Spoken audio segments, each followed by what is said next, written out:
I think we're live. Guys, please let me know if everything's going on okay. If there's any crazy delays, or if there's any crazy just if anything happens with the sound, anything, just let me know. But I just want to start streaming more. We've had these conversations in the past before, and I always come up short with my streaming expectations I even set for myself. But it's not all my fault. If you know what's happening behind the scenes, then you'd have a bit more sympathy. But not all my fault. But that's besides the point. We're going to be reacting to a few things, and the first thing I want to get into is, because I just made a video on Marmoush literally this morning. The rumors on Marmoush joining Man City this competitive, do not let Marmoush join Pep Guardiola. But yeah, as I was saying, let's go to transfer market and let's look at Marmoush's numbers, because they are scary. Oh, come on. I don't know why my Chrome does that sometimes. It just lets me down and just closes things up. But don't worry, I'll just open up the other one. I bet. Let's close this. But yeah, as I was saying, do not let City get this guy. This is the most informed player in Europe outside of Liverpool, outside of Mohamed Salah. Oh, my screen is just too small. Let me try and zoom in a little bit so you guys can see. Let me know if you guys can see these numbers. I'll try zoom in a bit more. That's 200%. Come on. Okay, perfect. So, as you can see, Marmoush, it goes Bundesliga, Europa League, DFB Pokal if you can't see. In 16 games played in the Bundesliga, Omar Marmoush has 14 goals and 8 assists.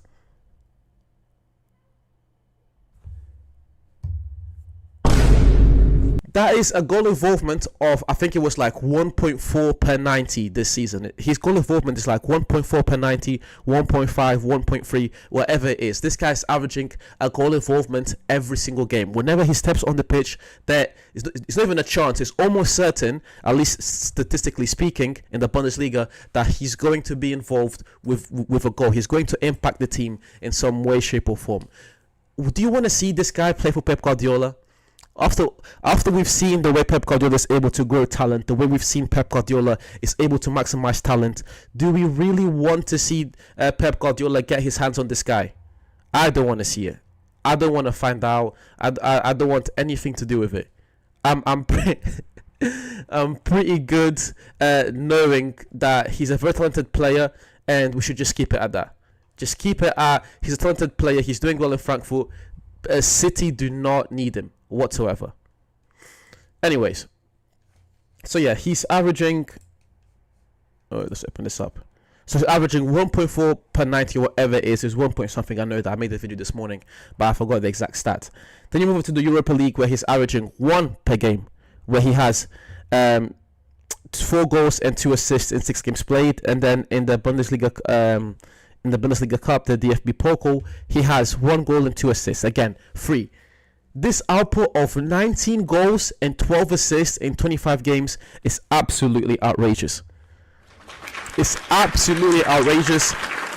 And in my video this morning, I said that any player would be ecstatic to have these numbers by the end of the season. Any player would be considered to have a great year if they had these numbers by the end of the season. The fact that what are you saying, Pavel? The fact that this guy has these numbers in January is outstanding.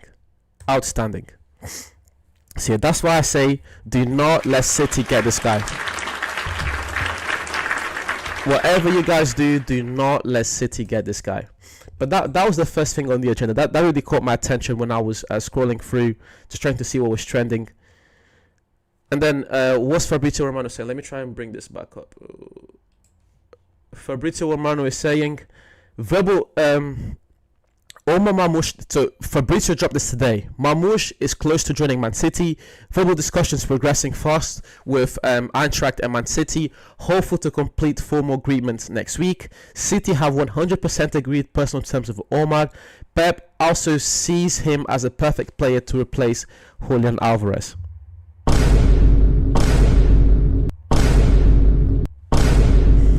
We were just talking about how this would be horrible to be happening. Horrible in a sense because it's going to be amazing for Man City, but it's just going to be horrible because we know how good Pep is. We know what he does with talented players. We're talking about how this was going to be horrible next season. This could be happening by the end of the month, by the end of the transfer window. Omar Marmoush could be on his way to Man City. Oh no. By the end of the transfer window, we could have Omar Marmoush in the Premier League. Again, great for competitiveness because it's going to bring up the level once again. It's going to bring up the level, and it just means that Liverpool aren't just running away with it, and that City are still able to be competitive. But that's not really saying much, is it? Because we've seen City being competitive for the last, I don't know how many years. Like oh my God. The fact that they still have this massive pool now, even as badly as they're playing, just shows that this team is past it. I believe that they're not even going to throw, an insane amount of money at Marmoush. That's another thing with City. City rarely ever overpay for players. They are ever. City are ever. How do you say it?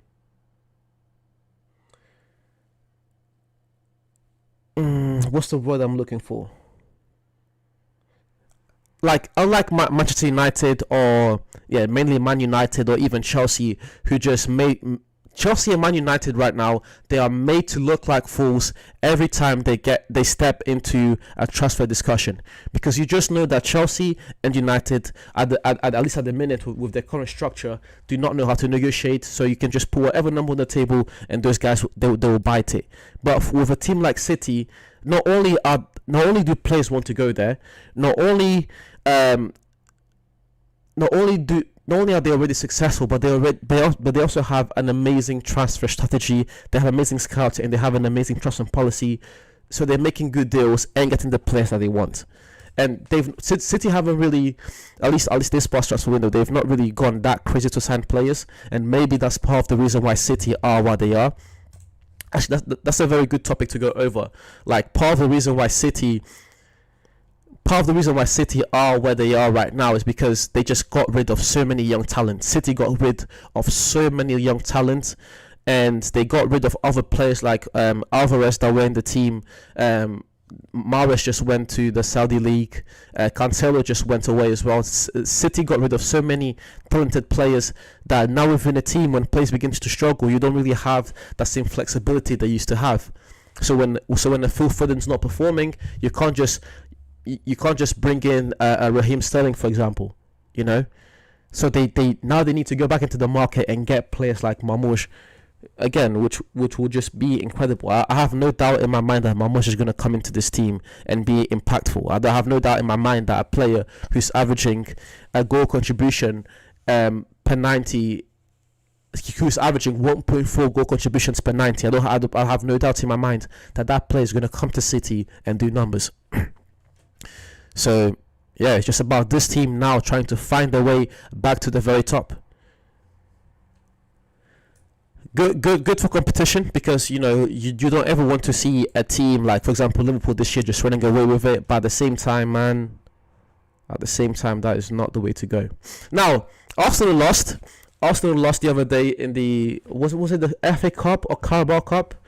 And I just really found the comments Arteta made about the ball very funny. So I found this video of United View with I think it was either Turkish or AFTV, Turkish personal channel AFTV. So I just want to react to this video very quickly because I just found it very funny the way Arteta was complaining about the ball after the game. Like, that's your excuse? Come on, bro. Okay, it's gonna be crazy, and it's a different ball again. It's a different ball again, by the way. It's Mitre. It can't be. Is it not the Premier League? Oh, it's not the Premier League one. FA Cup ball, bro. Mitre, bro. And So we all played with Mitres at school, innit? We all played with Mitres at school. I swear. What's the texture on that? On the Mitre, because the school one, my Why are ass you was asking me shiny. the Arteta, he was even asked about it again, and you probably haven't seen earlier at press conference. He was asked about the ball again by a reporter, and Arteta's like, "Well, if you're asking me about this because of what I said the other day, I'm not making excuses, but the ball is different in each competition. It's the reality." That's what he said, but he should have. I don't care, bro. That's a crap excuse. I don't care. That's a crap excuse.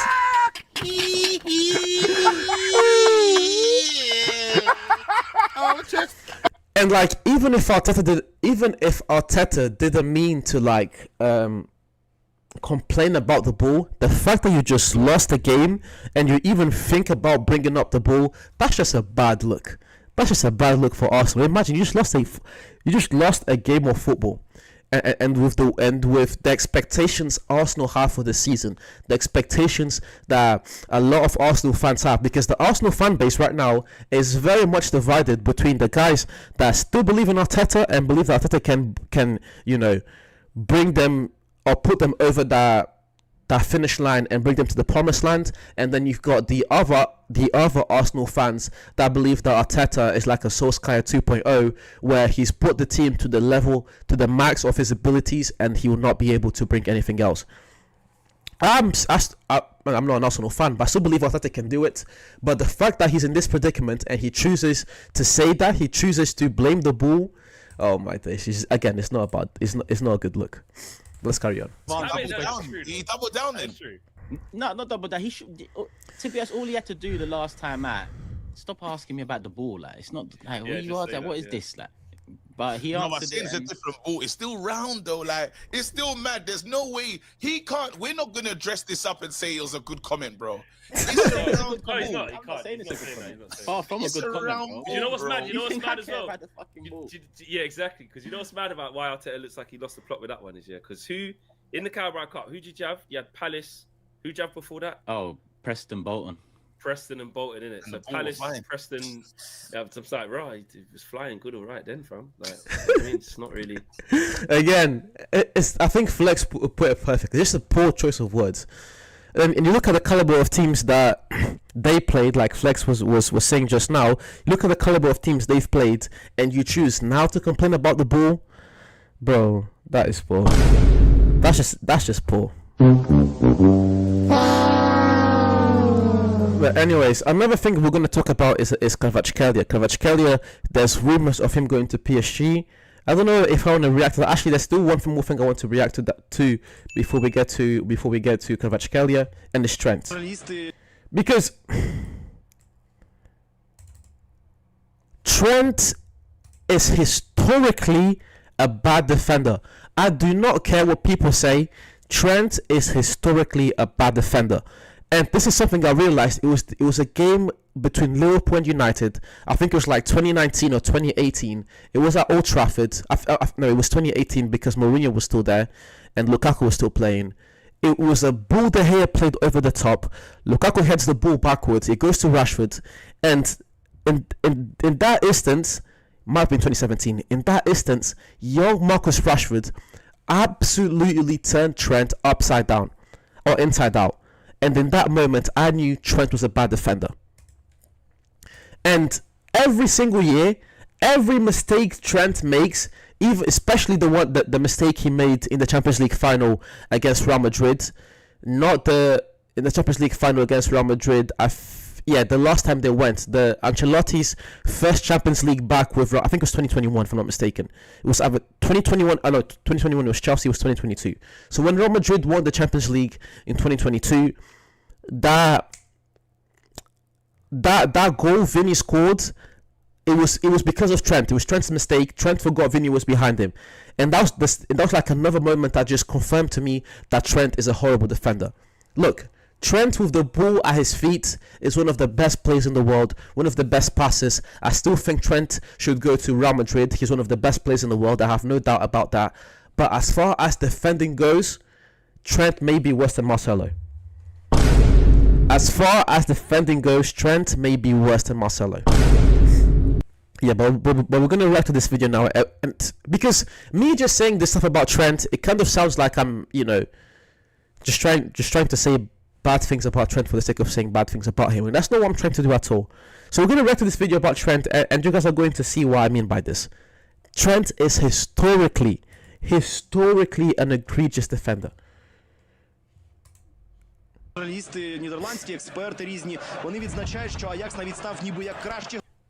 Just here, just look at how easily it is to attack that Liverpool right hand side. Журналісти, The ball comes in, he attacks the ball, he doesn't even attack it, he just goes towards the ball, doesn't make an effort to try and recover it, and because of that he lets the forward completely free, completely wide open. Різні, вони відзначають, що Аякс навіть став ніби як краще грати. Зараз в Ліверпуля в обороні вони знову проявляються. І знову не добігає, не дограє тут Ред Олександр Арнольд. And of course they score. Of course they score. Of course they score. And this is one example. This video is 3 minutes long. We're gonna have some fun. Anyway, let's carry on. Now this one not too much. He slipped. It was a mistake. We're not gonna really count mistakes. Mistakes happen. He slipped. As a defender in the Premier League, playing for Liverpool, as a Champions League, Premier League winner, as someone who's won every single trophy at club level apart from the Europa League and Conference League, you should be able to keep your balance. But mistakes happen. Let's carry on. Elanga. Bude moct centrovat. Přihrávka na Sancha, podívejte se. Now I remember this goal. When we scored this goal, everyone thought Ten Hag was cooking. But in this play, you can of course put some blame on Van Dijk as well, because Van Dijk was being too passive. But just look at how easily this 1-2 from United is. Look at how easy, I think it's Eriksen and Malacia. Look at how easily they get this 1-2 done. Elanga. No, it's Elanga. It's Eriksen, my bad. Look at how easily Eriksen and Elanga get this done. Elanga. 1-2. Trent does not make an effort. Trent, as you just saw, for the third time, Trent does not move. At all, Trent doesn't make an effort to move. Centrovat. Přihrávka na Sancha, podívejte se.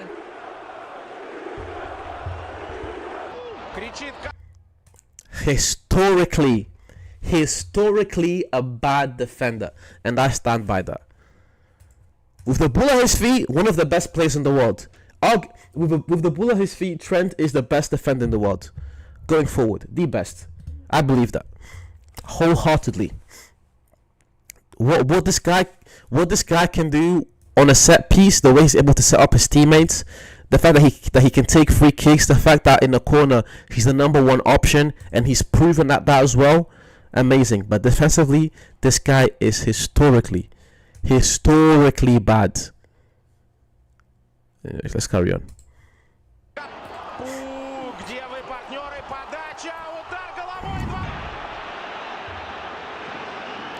This is the goal. This is the goal I was talking about. This goal against Real Madrid, against Vinny, is like the absolute lack of awareness you need to have to just let this ball in. The absolute lack of awareness. Champions League final, the biggest game of the season, about to be a 2-time Champions League winner, and he doesn't even think about checking his shoulder. Look at how open Vinny is. This should not be happening in the biggest stage of football.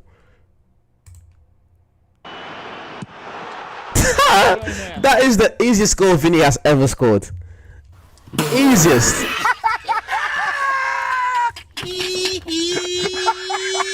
Easiest goal Vinny has ever scored.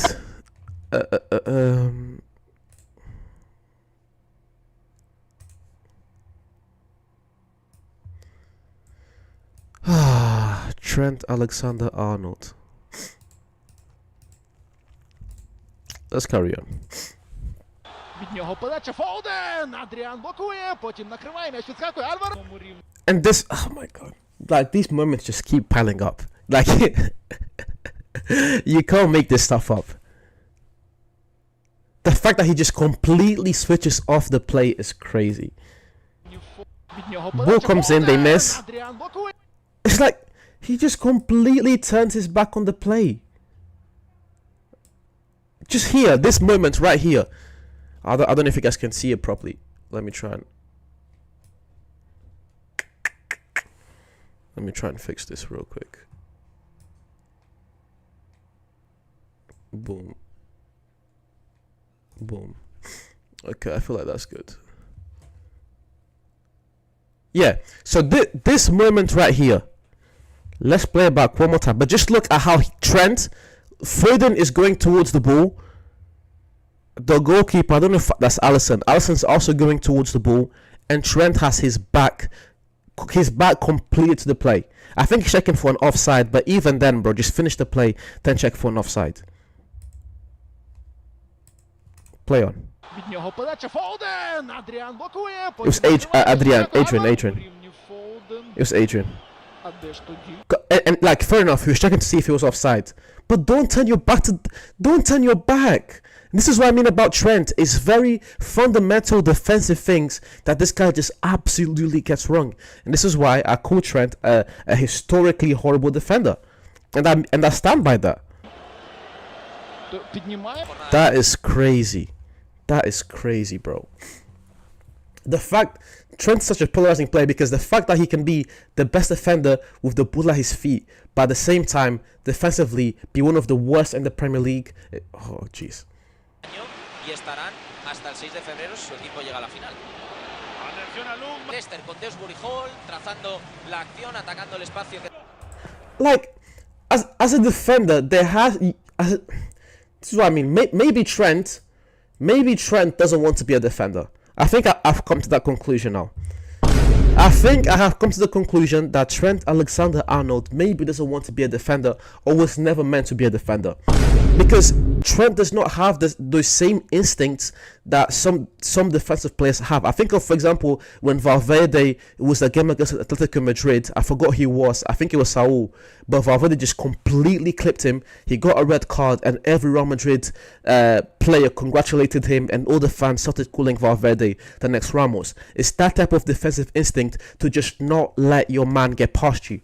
And Trent, the players coming through full speed, attacking your box, the ball comes in, and Trent doesn't go into third gear. He just keeps strolling around the pitch. Su equipo llega a la final. Leicester con Dewsbury Hall trazando la acción, atacando el espacio. And then the team concede, and like it would be one thing if this video was outlining like mistakes that Trent makes, but these mistakes are leading to goals. They're not even leading to big chances. These are mistakes that Trent makes time and time again that lead to goals, that lead to his team being in a deficit. It might be time to it might be just time to turn Trent into a midfielder. If Real Madrid bring him in, but again, Real Madrid are also used to dealing with players like this because we can also, I'm talking about Trent right now, but we can make, to be fair, we can make the same exact video about a certain Marcelo. Marcelo, again, one of, arguably, with the ball at his feet, the greatest or one of the greatest fullbacks of all time.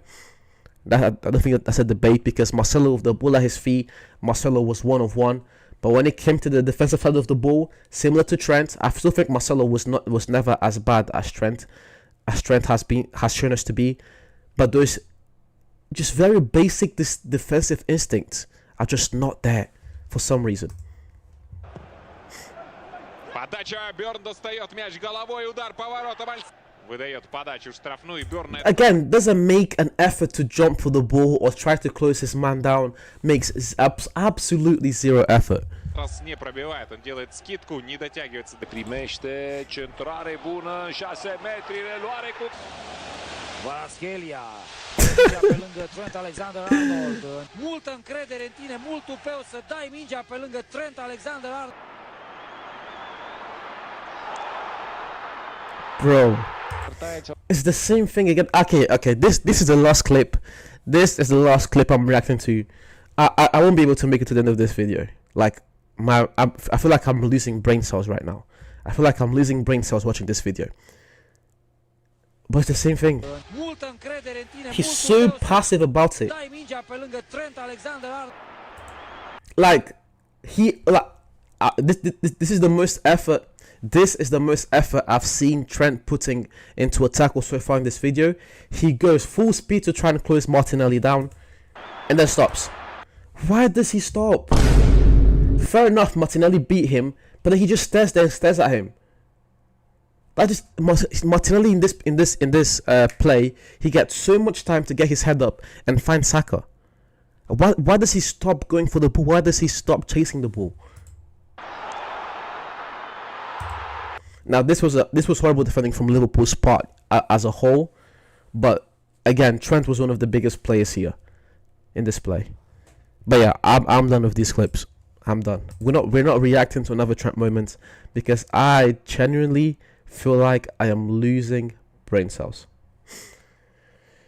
Anyways, Carlos Sainz. We're gonna react to Carlos Sainz a bit later.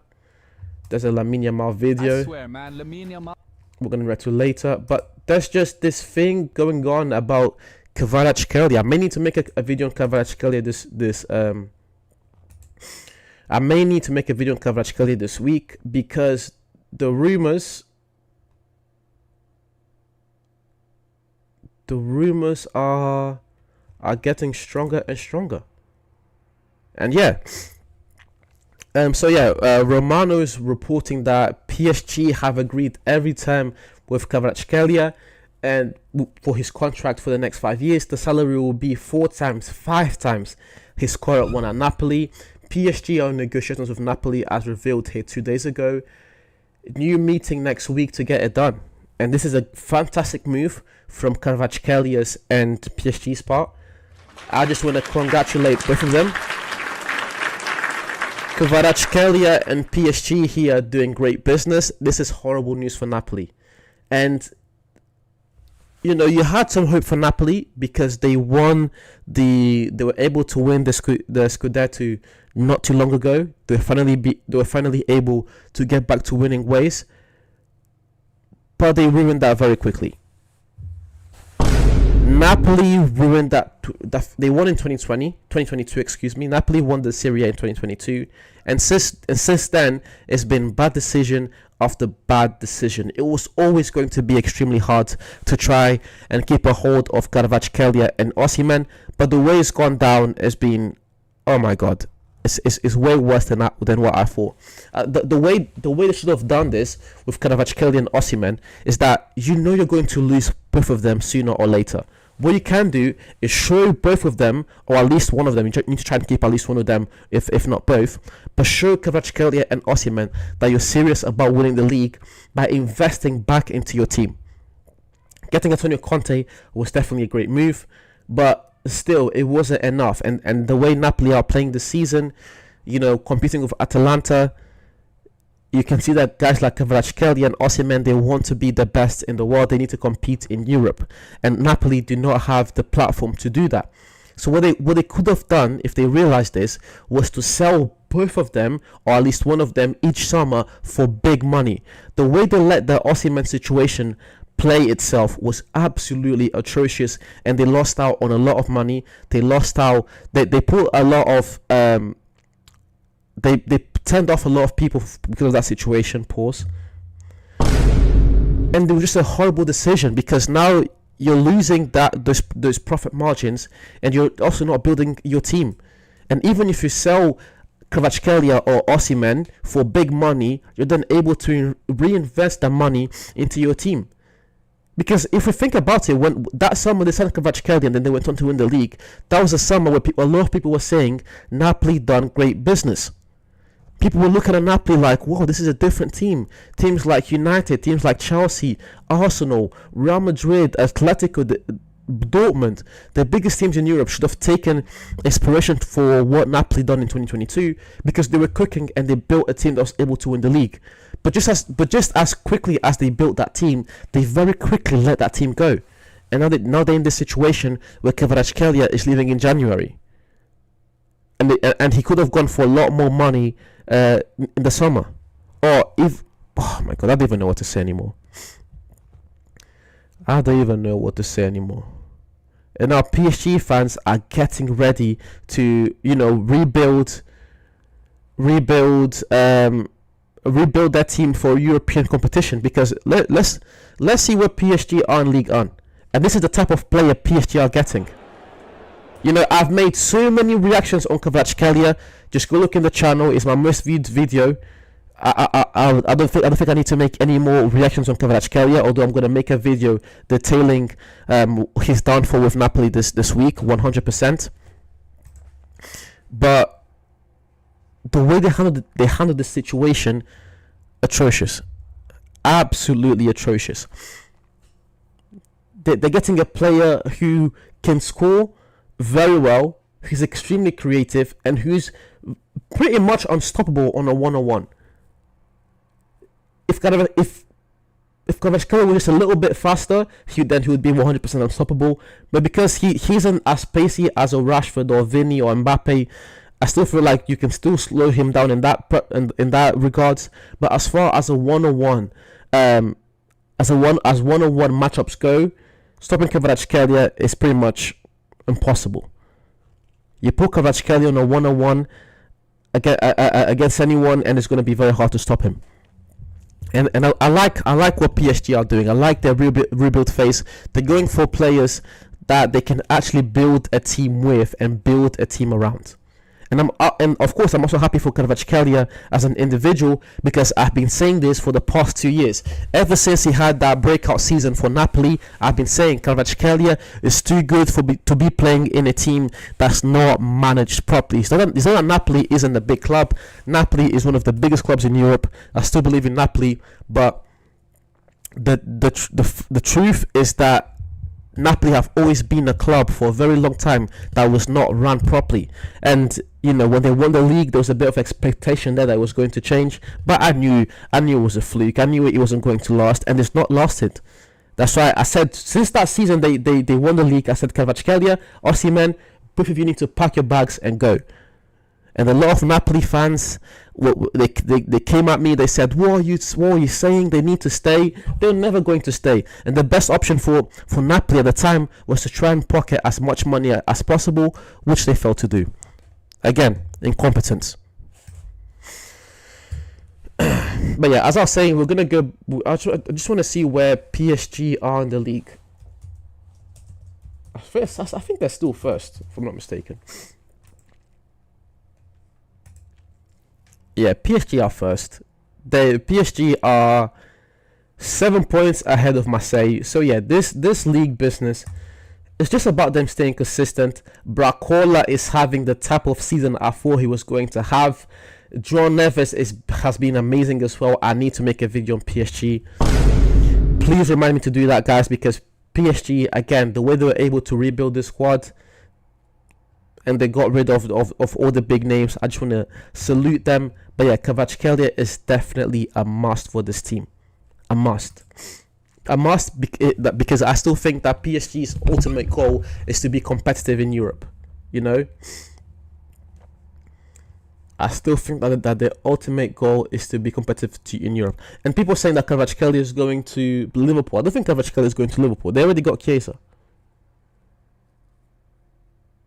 Yeah. He's going to PSG, and plus the reports that are coming out from Fabrizio Romano, he's not going to Liverpool. He's going to PSG 100%. But yeah, that's the Kvaratskhelia topic covered. I'm gonna make a longer video on it, but let's just react to the boy. Let's just, for all time's sake, for all the OGs of the channel, let's make a Kvaratskhelia reaction.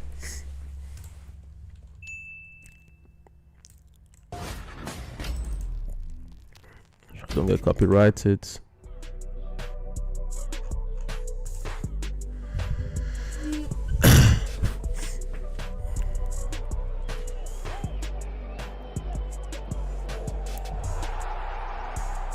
This is what I mean, bro. And I personally believe that Kvaratskhelia has definitely evolved over the years. I feel like Kvaratskhelia, since his first season at Napoli, his end product has definitely evolved. And you can see by some of these goals. He's taken on the responsibility that he's the main man at Napoli. And if he carries that attitude, and if he carries that goal-scoring ability towards PSG are definitely going to be way more competitive in Europe. And as we've seen before in the Champions League before, teams like City, teams like Real Madrid, it's not about the biggest names. It's about playing a good brand of football. And PSG, and that's what PSG are going for right now, especially with the likes of Luis Enrique in the team. They are trying to play a good brand of football.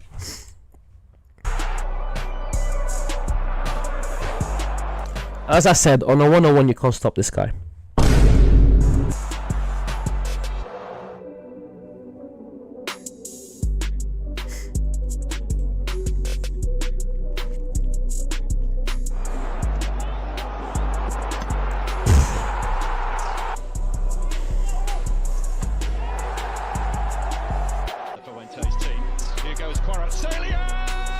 Oh yeah, I also forgot his performance in the Euros. Yeah, this Euros I just passed, it kind of went under the radar, but Kvaratskhelia, especially in the latter stages of the group stage, Kvaratskhelia was cooking for Georgia. I think about that game they played against Portugal. Kvaratskhelia was him. So I'm saying Kvaratskhelia, he's got that ability, he's got that tenacity, he's got that hunger. Kvaratskhelia, bro, he can be the main man. Now, again, sometimes you look at player, he's got potential. It's not even player, just athletes in general. Like, you feel like this athlete has the potential to be the main man. He gets to the team, and then, they fold. Happens a lot, and it's happened a lot of times for me to know when I need to catch myself. But with Kvaratskhelia, so far, from what I can tell and from what I can predict, this guy's going to do a good job. But let's carry on. Превосходит его в габаритах изрядно. Красавица! Да и Леонид Слуцкий совершенно не производит впечатление человека, довольного игрой своей команды. Хвича, и вот момент! Jeez, man. Picture this, you're sat in London's greatest ballroom, surrounded by marketing legends, learning the exact strategies.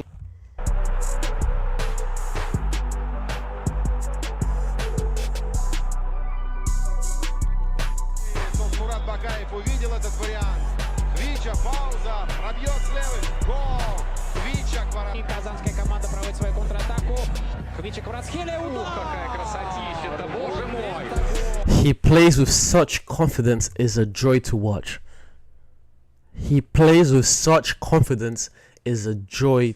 Kvaratskhelia is such a breath of fresh air. He's such a breath of fresh air, and I hope he continues this at PSG. He's amazing. Woo! This is what I mean.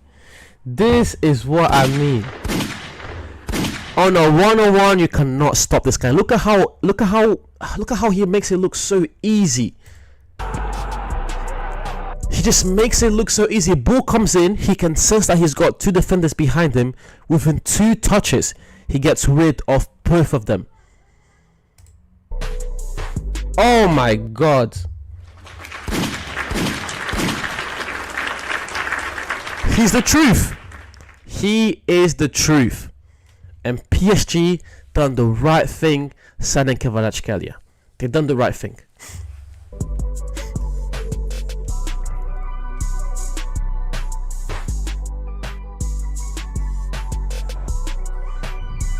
Such a workhorse as well. Something this video isn't showing, because I've reacted to a lot of Kvaratskhelia videos, something he isn't showing is his creativity. Kvaratskhelia is a very creative player, and he sets his teammates up very well. And sometimes he does a lot of this, going back towards his own half and trying to create play, coming more towards the middle. Kvaratskhelia is an amazing creative player, and that's why I feel like he's going to fit that Luis Enrique type of football very well.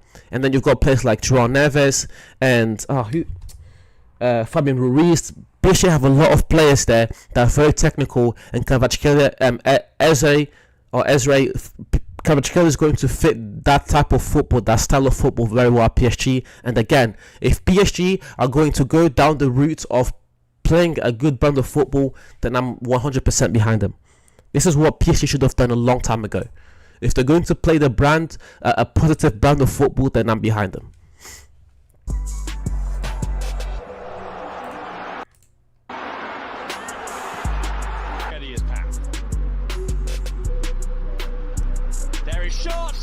What a finish.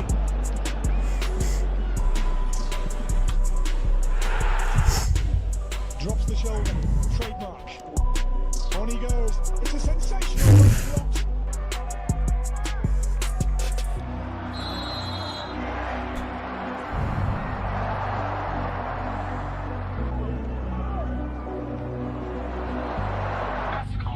A crossing chance. Pulls it back. Fantastic. And this is what I'm talking about. This pass here to Victor Osimhen, that's what I'm talking about. Is we can talk all we want about Kvaratskhelia one-on-one ability, his ability to score outside the box, but this is the thing. This is what makes him an outlier, because we have a lot of wingers in the world right now that have a lot of pace, that can beat someone on a one-on-one, that can score goals. But this level of playmaking is what we don't see a lot of. The way he just spots Osimhen, and the pass he plays here is perfectly weighted. Perfectly weighted ball to allow Osimhen enough time to move, jump, and score.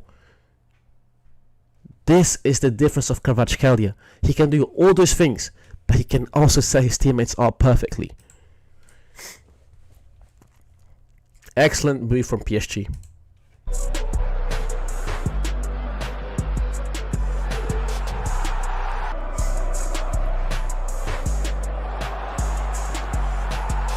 После чего назовем из запасных у гостей. Кваратскhelia справа, штанга, гол!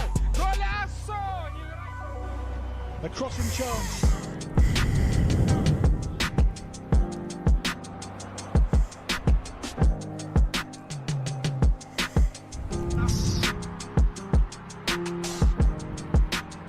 Gruzin już w doskonałej, widzimy, dyspozycji i może za chwilę zdobędzie bramkę. 5-1, człowiek, którego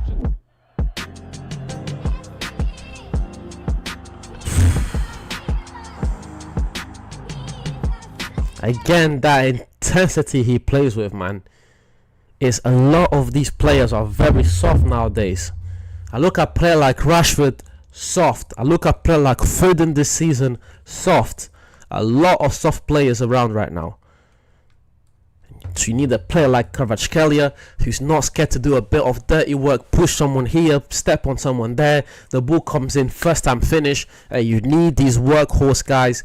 You need these guys that have got character, that have got personality, that are going to come into your team and do some serious things. And especially a club like PSG. Especially a club like PSG, because we know their track record over the past few years.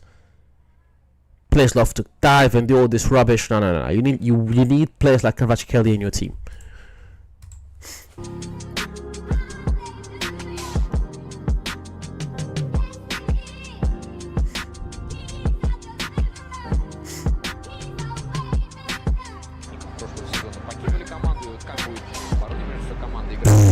Удовлетворительном аукционе, и это, конечно, очень правильно со стороны казанцев. Новосельцева. Здесь не успевает на подстраховку Лагатор. Хвича набрал скорость, идет сам Хвича, передача. Марков! Один Самошникова, он зряче сбрасывает в ноги Хвичи. Технично действует грузинский футболист. Подача Могилевцева. Сейчас действительно лучше. What a finish! What a finish!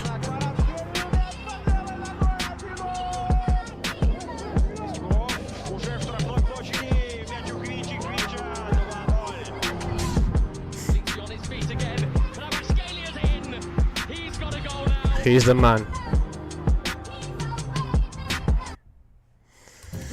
we'll stop the video there as well, because as much as I love watching Kvaratskhelia, there's other things we need to get up to today. But let's just look at Kvaratskelia's numbers for this season, yeah? Let's just look at his numbers for this season. Let's see what he's working with. Kvisha Kvaratskhelia this year for Napoli. What's he saying? Not bad. Kvaratskhelia is averaging 5 goals, or he's had 5 goals. Let me try and move this a little bit for you guys. He's had 5 goals and 3 assists in 27 games played. Not bad. This is something that I give Kvaratskhelia a lot of praise, but this is something that I've said over the past few years. If Kvaratskhelia wants to be up there with the likes of, Vinicius Jr., Jude Bellingham, Mbappe, etc., Lamine Yamal, now look at what Yamal's done. You need to get your productivity up. We need to be honest.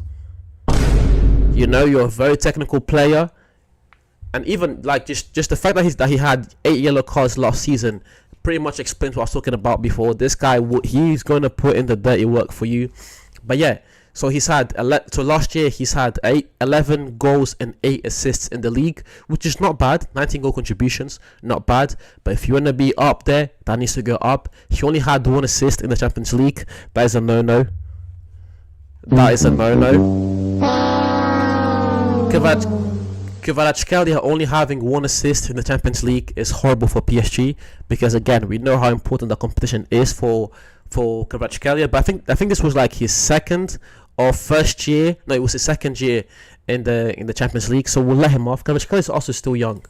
How old is he? He's like 24, 25. Yeah, he's 23. Kvaratskhelia is 23. He's going to turn 24 next month, in almost exactly a month, on the 12th of February. So yeah, still young, still has time to grow, but you need to get that productivity up a little bit. And in the year before that, his productivity was not bad. I think this was his first year, 22-23, or was it his second year? Yeah, it was his first year. His first year in Napoli was his best year. This was the year where he completely took the world by storm. 25 goal contributions in the league. He had 6 goal contributions in the Champions League. Kvaratskelia's first season is still, to this day, his most productive year. And he needs to change that. Kvaratskhelia needs to get this productivity up, especially playing in France. The France media, the France press is no joke, especially when it comes to football. French people are crazy about football. PSG fans are crazy about football. If Kvaratskhelia doesn't put numbers up close to this and close to what he did in his second and third season at Napoli, the fans won't be very kind to him. The fans at PSG will not be very kind to him. So even this year, he's not putting up bad numbers. But again, if he wants to be up there with the very best in the world, which I believe he does want to be one of the very best in the world, otherwise you don't go to PSG. It could also just be money reasons, but I believe he wants to be one of the very best in the world. And for that to happen, you need to get that productivity up. But that is enough of Kvaratskhelia. What do we want to look at next? What do you want to, guys? If you have any sports topics you want to talk about in the chat, please let me know. Please let me know in the chat. But otherwise, we'll get into the NBA and Formula 1 later on today. We won't talk about that just yet. In the last video about Manchester City, we're going to talk about Man City now. We're going to talk about Man City now. Shout out Nabuto, because for the past few years, every single fan in the Premier League has had to endure the dominance of Man City. And I'll be honest, it's been fun to see them struggle. I'm never going to lie. The only people that will be mad at me saying this are City fans. It's been fun. So let's just go back to that time and see how bad City really were. In the last video about shout out to Nabuto, we went over how bad their form has been recently, with them losing to Tottenham 2-1 in the Carabao Cup, Bournemouth 2-1, Brighton 2-1, Tottenham 4-0, and Liverpool 3-4 league, and also losing to Sport 5, and drawing Feyenoord 3-3. 5 losses in a row. 5 losses in a row. That was a good time, bro. I would even watch some of these games. I would just go on my phone and check the score, and it got to a point where I was checking the score on every City game because I was like, "There's no way they're going to lose this game again," and then they would. And then the best they would do would be like a game against Feyenoord, like here, where they would draw, but they would let Feyenoord score 3 goals at home against them.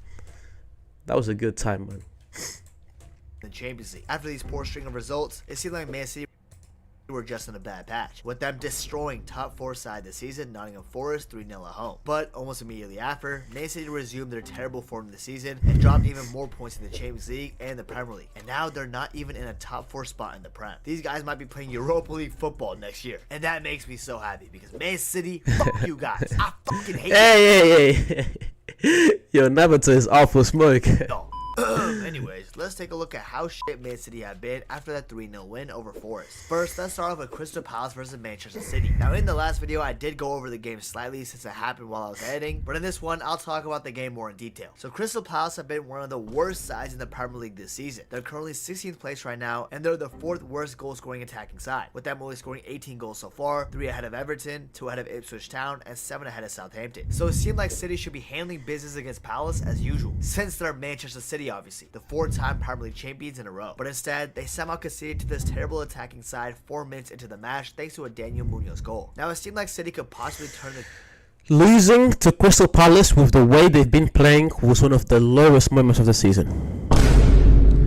You know, we've been talking about City losing games and etc., but some of those games is like, it's just the other team just played better, and it's mostly the case. Like when you lose, the other team just play better.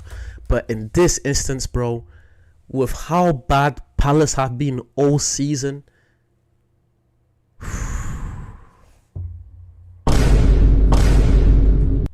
honestly, it's just the tide of the game around, with Haaland scoring in the 30th minute, but with LaCroix making himself free in the box to score a goal from a corner in the second half, it seemed like almost a guarantee that City were going to drop points in this game. And they did, because despite Rico Lewis scoring an equalizer in the 68th minute, he managed to get a red card in the game, and no way 10-man City can come back and get a win. Definitely not this season. So with that, City's 3-0 win over Nottingham seemed to be the random positive blimp, with them going back to shit and drawing Crystal Palace 2-2. Now let's move on to the Champions League, where Man City were set to take on Italian giants Juventus away from home. And although I just called Juventus giants, they haven't been performing like one this season. In fact, at the time not just this season, Juventus, bro, ever since 2020, ever since Ronaldo left, if we're being honest, ever since Ronaldo left, this Juventus team has been awful.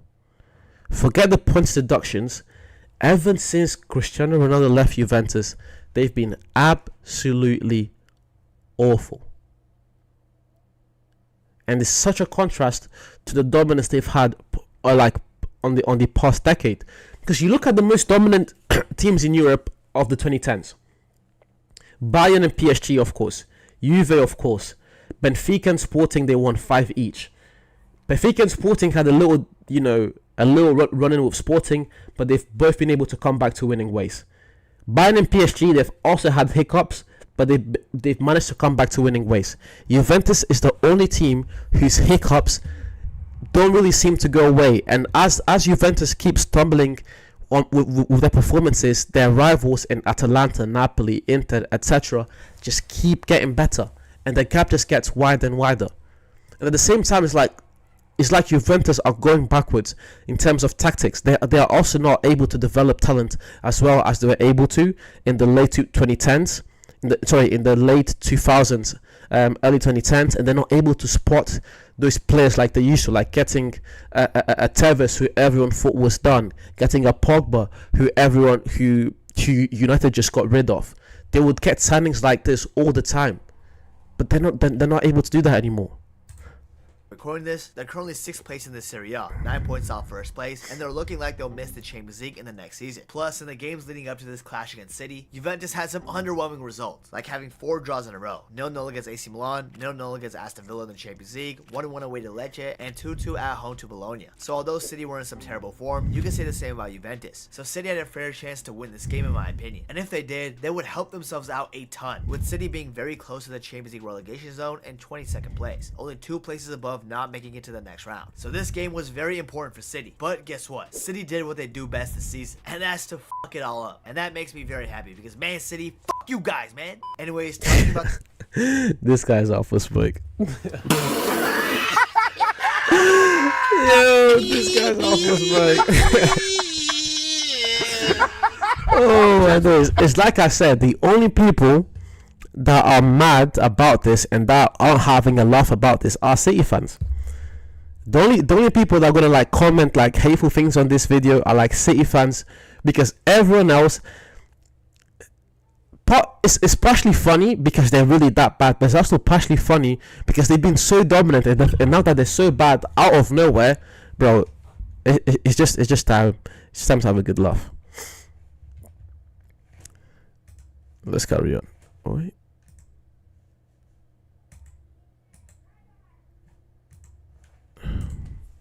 about the actual match, it was boring as shit, almost like nothing happened. I mean, City literally had 3 shots on target all game with 69% of the possession. If that doesn't scream boring, I don't know what does. But the second half was definitely more lively than the first, and that's because Juventus scored 2 goals. One was from Vlahovic in the 53rd minute after a great cross from Kenny Yildiz, and then an all-American goal with Timothy Weah assisting Weston McKennie's volley to make it 2-0 Juventus for the Italian Giants to win the game. No cap, as a massive USA fan. Wait, massive? And do you know what else is massive?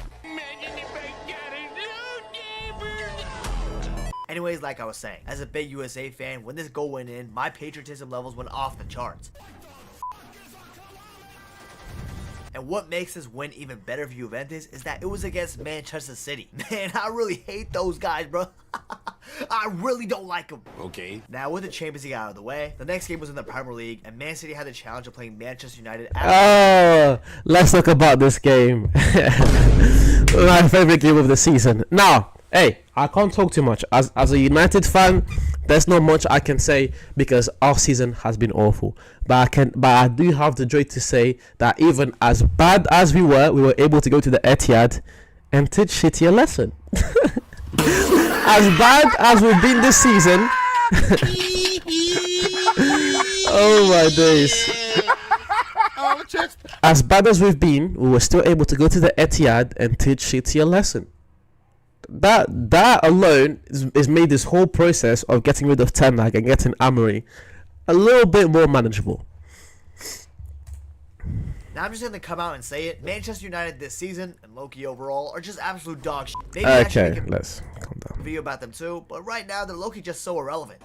But this Manchester derby in particular was gonna be spicy because unexpectedly last season, Manchester United beat Man City in the FA Cup final 2-1 to win that trophy, and actually gave Roger his first 90-minute defeat that season. So City were looking for revenge in this game, and initially it seemed like they were gonna get it because after a terrible 30 minutes of football, Kevin De Bruyne crossed in the ball and managed to find the head of Josko Gvardiol, one of City's only decent performers this season, and he scored a goal to put City up 1-0 in the match. And for almost the entire match after this, Manchester United did nothing in this game, and it seemed like City were gonna get their derby win. After all, Man United literally only had 3 shots on target in this match, and before the 88th minute, it was only 1. But if you do the math, 3 minus 1 equals 2. And those 2 shots on target, well, they went in. After United started piling on the pressure a little bit, it seemed like City's defense was getting weaker, and it indeed was, because at around the 80th minute, Matheus Nunes committed a silly foul on Amad Diallo in the box, and Manchester United earned a penalty from this. And Pep Guardiola's reaction to this penalty giveaway was fucking hilarious. I'm not even gonna hold you. Anyways, Bruno Fernandes does what he does best and scores from the spot to tie up the game 1-1. And at this point, it seemed like the game was done and dusted, and both City and United were gonna leave this game with 1 point. But almost immediately right from the kickoff in the 89th minute, Lisandro Martinez passed the ball brilliantly to Amad Diallo, who was completely wide open and threw on goal somehow. City's defense were caught sleeping. I don't know what the hell they were doing, to be honest. And Amad Diallo chips the ball to himself and away from Ederson and then scores to put United up 2-1, even though 2 minutes before that, they were 1-0. What a beautiful goal.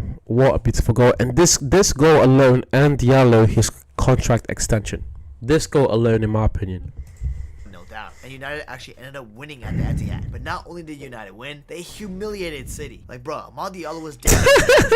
How are you gonna let a team place like 14th in the standings dance on you like that? No. We're actually 14th. You know how crazy that is? This is what I mean. It's like not even performances against City like this, like we did. Not even seeing a young player like Ahmad performing well put my spirits up on United. Because you realize the fact that we're 14th. Even when we beat City at home. Even when we make Liverpool look bad at home. Our 2 biggest rivals. Even then, you can't really celebrate because you take one look at the league and you realize where we are. 14th. We're in January and we're actually 14th. God. This team, bro. Are we 14th right now as we're speaking? I don't think I think we're like 11th or something. We have to be. We can't be 14th right now. We're 13th. So not much better. Still bad. Let's go, Jan. Placed like 14th in the standings dance on you like that. And not only that, Kyle Walker, that piece of shit and trash defender, tried to win Oscar after his diving performance when he got headbutted, quote unquote, from Hoyland. And instead, he got embarrassed on Instagram with Hoyland's post of him dropping a poem. Hoyland Loki kind of cooked with that poem there, I'm not gonna lie. Even though he's cooked himself, that motherfucker's ass. But anyways, the point is, City is trash, especially if you lose against United at home. You're beyond trash if that happens to you. Now, the next Premier League game, Man City had to play against Aston Villa away from home. Now, Villa aren't in the same form as they were last season, where they actually finished in the top 4, which allowed them to play in the Champions League this season, where they're actually 5th place in the Champions League standings as of right now. Because in this season, they're currently 9th place, which isn't bad, but it's nowhere near last season. So does City have a chance to win this game? Well, maybe slightly, but people who know ball like me knew that City would have to have an incredible performance if they want to get a win against Villa at Villa Park. And guess what? They were the furthest thing from incredible. While on the other hand, Villa, especially Morgan Rogers, were the incredible ones. Morgan Rogers, man, wow. Sometimes you gotta clap it up for the opposition player, bro. Because my goodness, was he turning up in this game. He had 100% tackles won, 86% pass accuracy, 6 out of 10 duels won. And Morgan Rogers, he's just like I was talking about City getting rid of all of their talented young players. It's coming back to bite them because they didn't have enough space in the squad, etc., etc. I just want to see what Morgan Rogers is cooking up this season. Let's go up in transfer market and just see what his output is saying this season.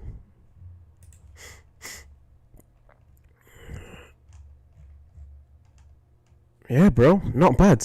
6 goals and 3 assists, and he's just helping Aston Villa to be competitive. That is not bad. 6 goals and 3 assists in the Premier League in 19 games played. Again, nothing. You know, he won't be winning Player of the Season anytime soon, but still solid numbers, very solid numbers, and especially in that game against City, bro. This guy was awful blood. Let's carry on.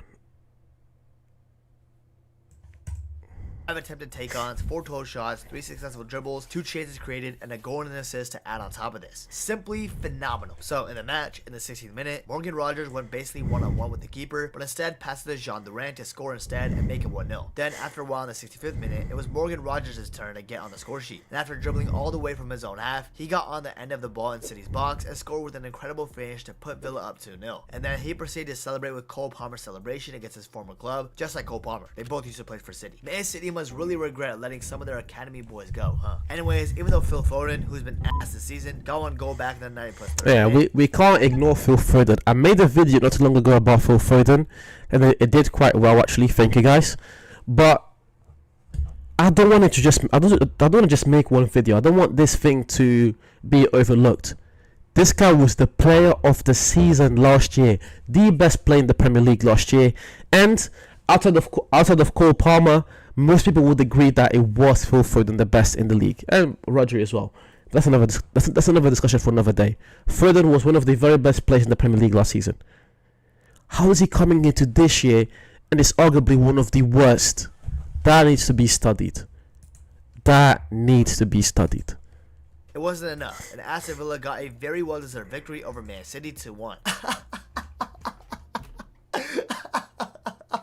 Man, I'm enjoying this Man City downfall too much. But guys, don't go, because this Man City downfall doesn't end here. Because in the next game against Everton at home, City would drop even more points. Now Man City dominated this Everton side. They had 24 shots, 5 on target, and 67% possession. Surely with stats like these, they should be winning this game, right? Well, they initially were, with Bernardo Silva scoring a tidy finish to put the Citizens up 1-0. But Everton's big sign this past summer window, Iliman Ndiaye, would come up big in the 36th minute, with him hitting a top bins from a wide-ish angle to tie the game once again 1-1. But at around the 51st minute, Savinho, who's basically a Walmart version of Riyad Mahrez, with due respect, gets fouled in the box and earns Man City a penalty that could potentially win them the game. And of course, the robot himself, Erling Haaland, stepped up. And when the entire world thought he was going to make it, he didn't. Because after getting distracted by Jordan Pickford's weird faces, he actually ended up saving Erling Haaland's penalty. And although Haaland scored an eventual rebound, he was offside, so it didn't matter, and the game ended 1-1. Everton are on smokes recently, man. They're taking a ton of points off of Liverpool's competitors for the title. Thanks, Everton. I didn't know y'all were going to come through for us like that. Now, speaking about the game, it was an overall poor performance from Manchester City, especially Erling Haaland, who had one big chance missed, one penalty miss, one shot on target, which was the penalty miss, and only 10 passes. Not only that, Haaland has only had 3 goals since September, meaning if it wasn't for City's strong start in the Premier League, this entire team will be getting slated by the media even harder than they are right now. In fact, if you just look at the last 10 games, City will be 17th in the table. They will literally be fighting relegation. Bro, this is what I mean. This is what I mean. This stat right here, of course, it's not going to be accurate to the time of this recording because some time has passed, and by the time this video comes out, it's going to be even more time passed. But if we just look back at that period of time where City were down in form, those 10 games, that's crazy. You can be down in form for like 3 or 5 games, but 10 games is crazy. And I said this before, as a United fan, I can't really speak, but bro, is this bad? Is this bad? Kai. -6. 8 points out of 30. Whew. Good thing Pep Guardiola is who he is, or he would be getting sacked. Good thing Pep is who he is. Otherwise, this would not be pretty. In fact, if you just look at the last 10 games, City will be 17th in the table. They will literally be fighting relegation. I mean, that is potentially something that they're going to need to be familiar with. After all, those 115 charges or whatever might be crashing down. Man City might need to forget about finishing in the top 4 and getting a Champions League spot, bro. Because these guys might be in the championship next season. I know about that. Man City might not even make the Champions League. In fact, these guys are literally 7th place in the table right now. So it's entirely possible that if they don't win the Champions League this season, which does seem more than likely, these guys might not be playing at the highest level of European football next season. And I would love that more than anything. I will be there no matter what. We'll be there. We will be there. We will be there. So, why are Man City so shit? You're honestly What's going an on with idiot. it? Well, I don't know what's wrong with one of you. the biggest ones are injuries. You see, Oscar Bob broke his leg towards the beginning of the season, so he's going to be out for a while. And so is Raji, who tore his ACL and is out for the season as well. Then throughout the campaign, there have been some lengthy injuries to players like John Stones, Ruben Diaz, Akanji, Nathan Ake, and even at one point Jack Grealish, Doku, Ederson, etc. So a lot of City's players are getting injured this season, which is a huge reason why they've been god-awful. Another reason why is Pep Guardiola is just simply washed. Nah, I'm just playing, bro. Another reason though is that Man City need a massive rebuild. Some of these players are just not good enough anymore to be fighting for the title every year. Especially Kyle Walker, bro. That motherfucker is genuinely hot. I don't mind slating him though. That guy is a scumbag. And a third reason for Man City's poor performances is that Richarlison actually put a curse on these guys, bro. That guy is a scumbag. And a third reason for Man City's poor performances is that Richarlison actually put a curse on these guys, bro. Ever since Vinny didn't win the Ballon d'Or, Man City have been dog shit, and that Richarlison curse is really taking its toll. Shout out Richarlison, bro. You did something good here. Now I know what you might be thinking. Nabuto, don't you even feel slightly bad for Man City? No, I fucking don't. Pep Guardiola, Man City, you took everything from me. Everything. My club, you took it all. That John Stones clearance. That random company banger against Leicester City. Aston Villa balling a 2-0 lead on the final day. The multiple 1-point losing campaigns. Those should have been our titles. Liverpool's titles. But because of Pep Guardiola and Man City, Jurgen Klopp doesn't have multiple Premier League titles to his name. So fuck you, Manchester City. Fuck you. I will enjoy every single second of this downfall. Every time you drop points, there will be a Maxwell, my guy. Nah, bro, everything's good. Everything's good. How are you doing? Oh, it's been a minute. It's been a minute. Yeah, bro. Hey, Liverpool have been amazing this season. So I'm reckoning to Nabuto. Nabuto is a certified Liverpool fan, and for the past 10 minutes, we've just been reacting to City's downfall. So join in. Let's laugh while the times are good. As Liverpool and City, the one thing we have in common is this hate towards City. So As Liverpool and United, the only thing we have in common is this hate towards City. So we need to enjoy. At least for now. Huge, enormous, gigantic smile on my face. See? Smile. And seeing Pep Guardiola slowly lose his sanity makes me happier than you can ever know. And if y'all were to get relegated because of these charges, I will literally be the happiest person in the world. But until then, I'll be here, sipping on this water. Yo, enjoying every single second of this man.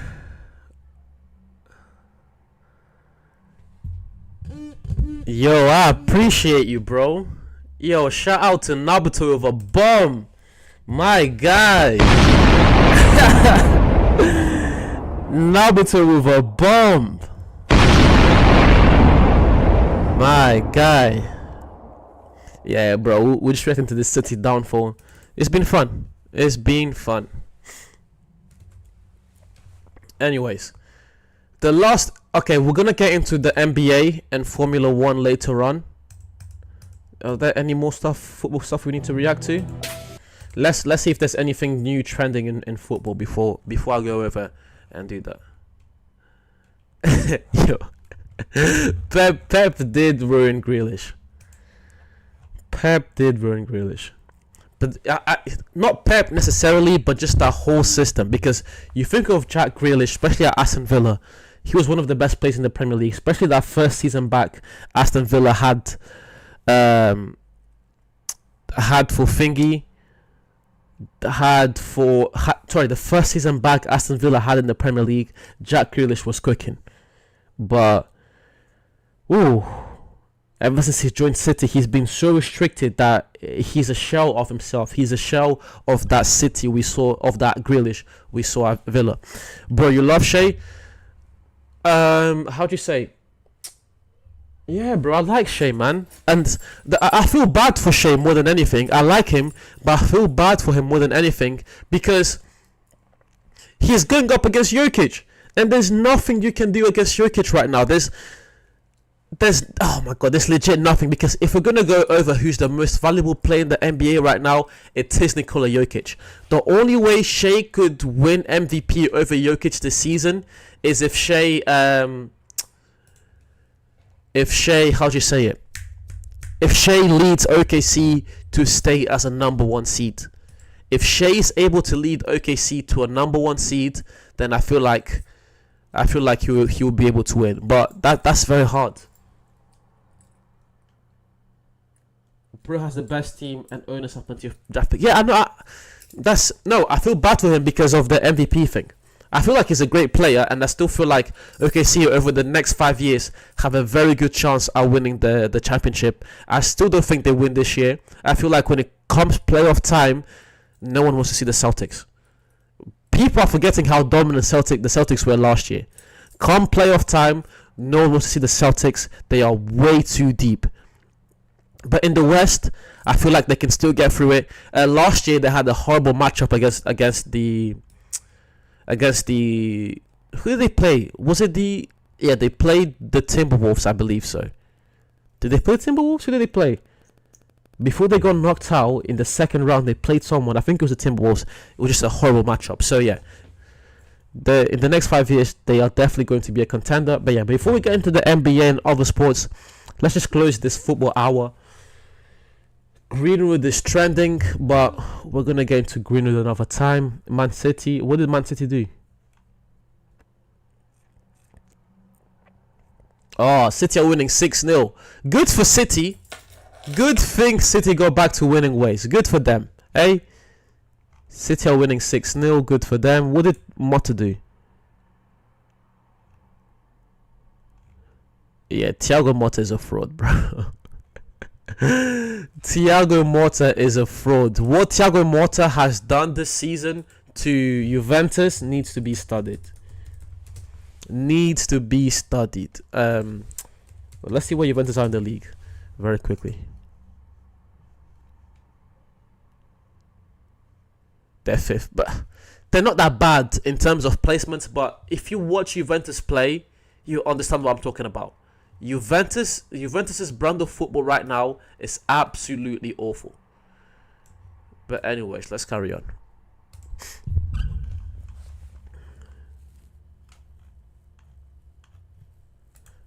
I'm not even going to clip up that moment. I don't care about Thiago Motta. What did Reece James do?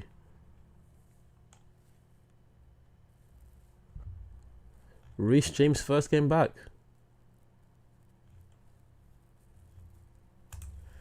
Good for him. What else? What else we have? And what did Mbappe do?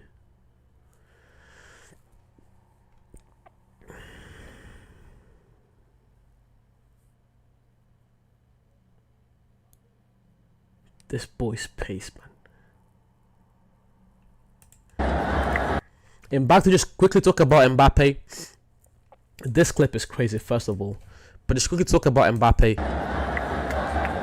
A lot was said about Mbappe having a horrible start of the season, and I was one of those people. I was right there making those videos about Mbappe.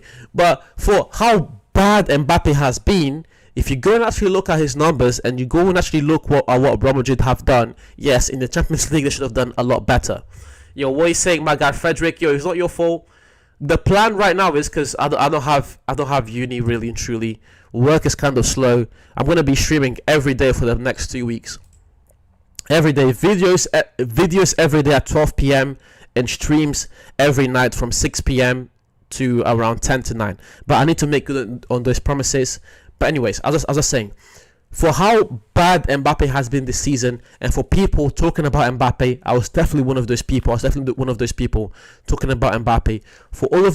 With all of that being said, if you go look at where Real Madrid are in the La Liga, go look at where Real Madrid are in the Champions League. Yes, they should have done better, but nonetheless, when you look at what Mbappe has done, if this is the bad part, I don't even want to see what the good part is going to be like. I just feel like with Mbappe in Real Madrid, the expectations were so high. The expectations were so high for Mbappe in Real Madrid that we were shocked at how it didn't quickly result into winning, and Mbappe did stumble at the beginning of the season. So that's why we were a bit like shocked, because the expectations were really, really high. But even if you think about that, when Ronaldo first came to Real Madrid, it took them a long time to get back to their winning ways. And it wasn't until Ronaldo joined 2009. It was 2 years later when they won the league with Mourinho, and they had that amazing points tally and goal difference. It took them 2 years to get to that stage. And then what else? Yeah, so that it just takes time. You don't put a football player in a team and just expect things to happen straight away. It takes time, even if it is the best player in the world, and Mbappe that we have right now, because most people would agree that Mbappe is the best player in the world. Even if it is the best player in the world, it still takes time to build a team. I don't know how many times we need to say this, but football is a team sport. And just like every other team sport, like football, basketball, even Formula 1, especially Formula 1, whatever you name it, volleyball, I don't care. One player is not going to change the entire team. It does not happen. You put prime Lionel Messi. Actually, no, not Lionel Messi. Not Messi, because Messi could do it. I was gonna say you put Messi for playing for Crystal Palace. I don't know. Crystal Palace might win the league, but Messi is a bad example. But aside from Messi and aside of prime Ronaldo, any other player you put them on a team, it does take time to build a team. Mbappe, the Usain Bolt of football, for real, bro. Bad, I missed your response. Nice, bro. I had a call. Olise Pure Hooper. Let's react to Olise. Let's react to what Olise is doing this season. Let's just look at Olise's numbers as well. Let's look at what Mbappe and Olise are doing this season. Wait. Let's look at what Mbappe and Olise are doing this season. First of all, Mbappe.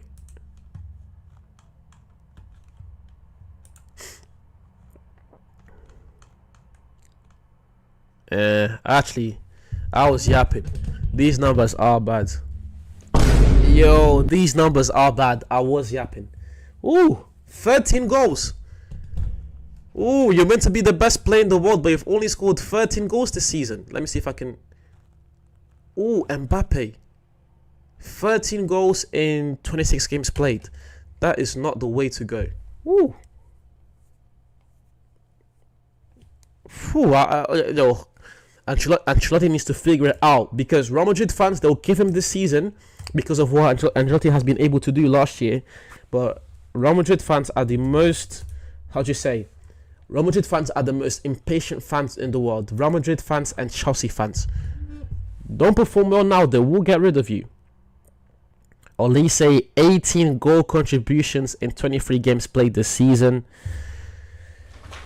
Manchester United. This is what I mean. This is what I mean. You had one job. You had one job. But to be honest, even if Olise would have, made his way to United, we would have ruined him anyways. So what's the point? But these numbers from Olise are some serious numbers. 18 goal contributions in 23 games played. Bro, I said this before. It's a similar thing to what I said about Marmoush. Like, a lot of players would be very happy to end the season with these numbers. The fact that some of these guys are doing this halfway through the season is even more impressive. But let's react to some Olise videos. What are you guys saying? Mourinho began the change in Real Madrid, in my opinion, as well, especially mentally wise. He made Real Madrid believe again, which resulted in the Champions League three-peat later in the decade. Oh my God, Gnabry and Kimmich ruined Olise elite assist. Man United and Liverpool should be like Vegeta and Goku. How did we let this guy go?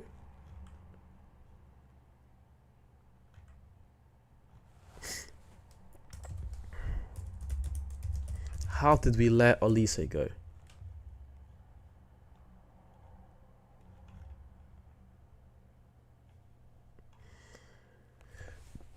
Pardon me. I'll tell you what, I'll try and find some better videos for Olise tomorrow as well. And we'll make a video. Actually, let me put that down on my video ideas. Maybe we'll come up with a video this week for Olise. I don't know. I kind of like streaming in the evenings and making more in-depth videos in the mornings. I think it works quite well, and I feel like it satisfies like the two halves that I watch. Because I know in this channel there's people that like when I stream. They only prefer when I stream, and I know that there's people also that mainly like my longer videos. So need to try and find a balance on that. So yeah, I'm gonna make an Olise video this week, hopefully.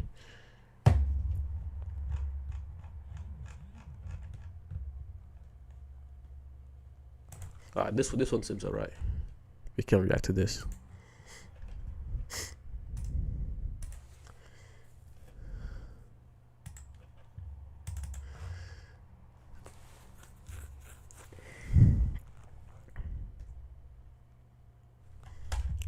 Music's working.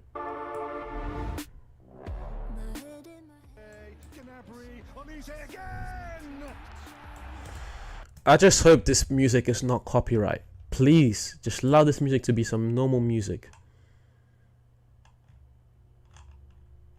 I'm gonna put the volume down anyways, and I'm gonna try and play some music from my editing playlist, because oh my God, I do not need a copyright strike right now.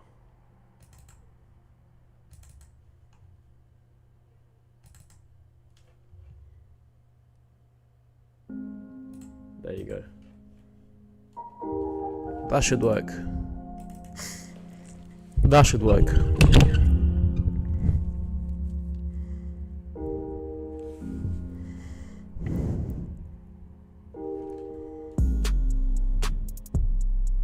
What a finish.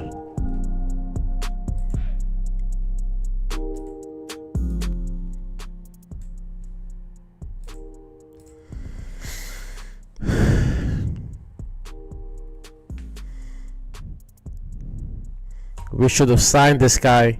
We should have signed this guy. He plays with such finesse. It's a joy to watch.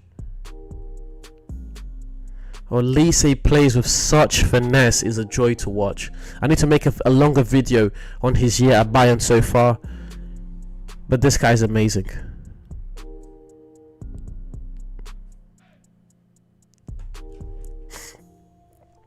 There was a time there where I was a bit worried for Olise, because I thought that Olise's jump towards Bayern Munich maybe was a bit too much. Maybe it was a too big of a leap. But so far, he's proved himself, man. Olise has really proved himself.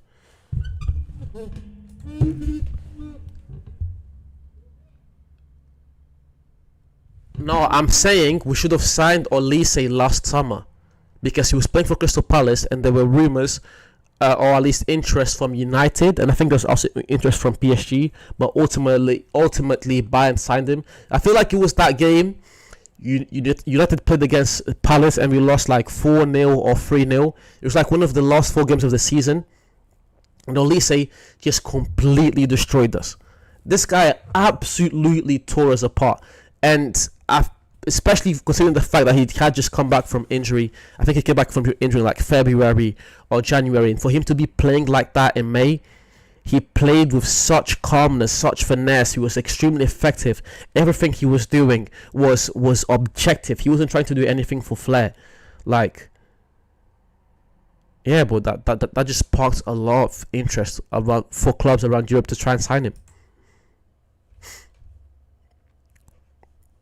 But yeah, I will make a video on Olise this week and a longer reaction because there's some things I want to react to. And one thing I want to react to is this guy, Dimitri Payet, because Dimitri Payet, something I want to do more on these live streams is react to some of my favorite sports moments, react to some of my favorite players, because Dimitri Payet is one of if not the biggest streets will not forget player.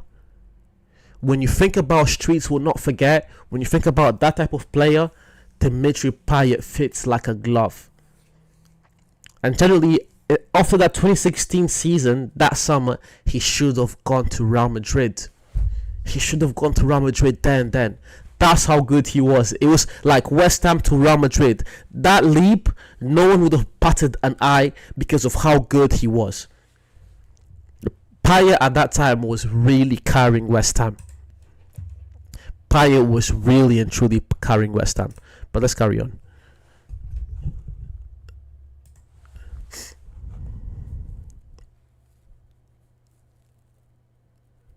Bro, this just brings back memories, man.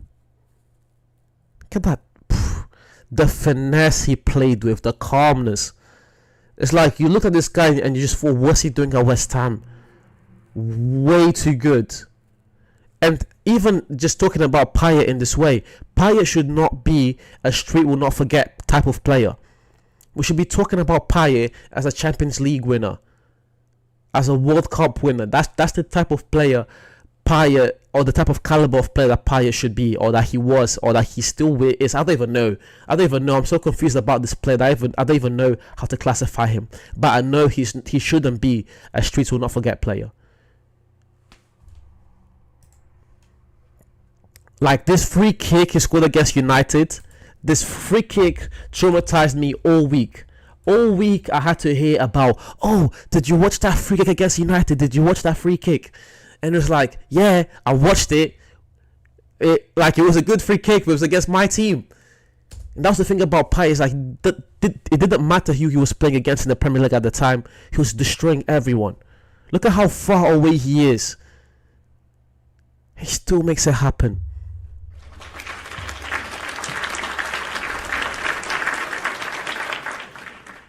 Like 2015, 2016 Payet will never be forgotten. And then you have this free kick. Arguably, not arguably, for sure, one of the best free kicks in Premier League history.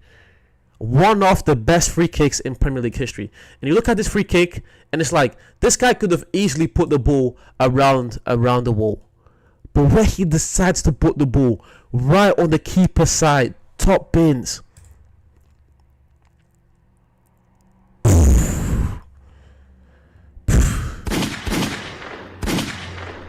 And then, oh my god, this guy.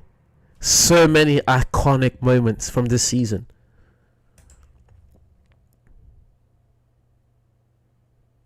Should have gone to Real Madrid, man.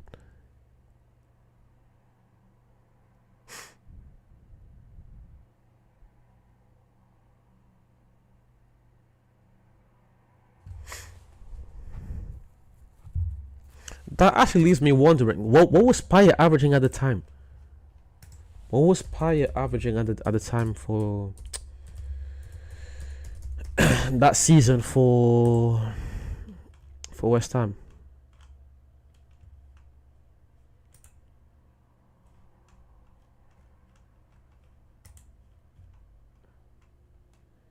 (15-16). This was the year. Just before the Euros. Bro, 9 goals and 12 assists. Payet was cooking. 9 goals and 12 assists in the Prem for West Ham. Payet was cooking.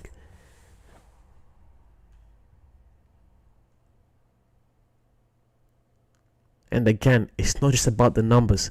It's the way he was doing it. Like this goal he scored, the fact that he just got past the whole team like it was nothing. In this clip, Payet gets past the whole team like it's nothing. He makes every single defender in this play look like an idiot. Gone. How does he get past so many people like that? He literally makes his way across the box.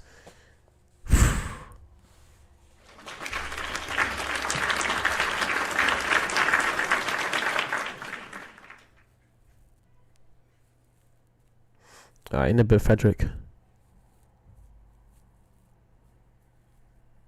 What a finish.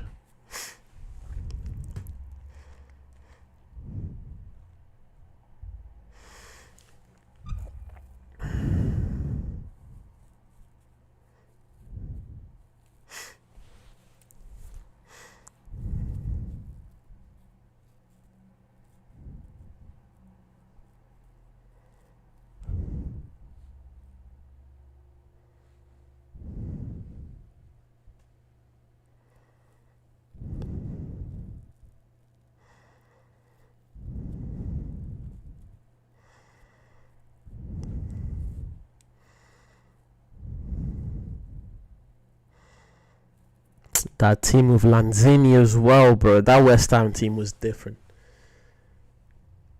That mid-2010s West Ham team was different.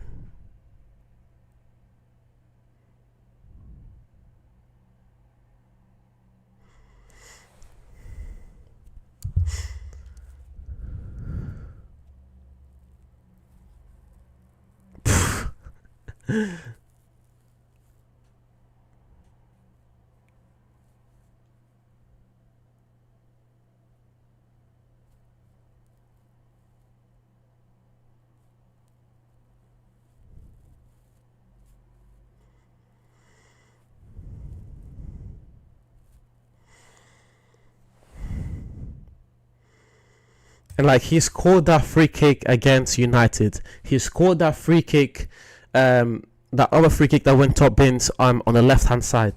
But like this season, Payet was scoring free kicks for fun. Even this one against Bournemouth. But between his one against United and this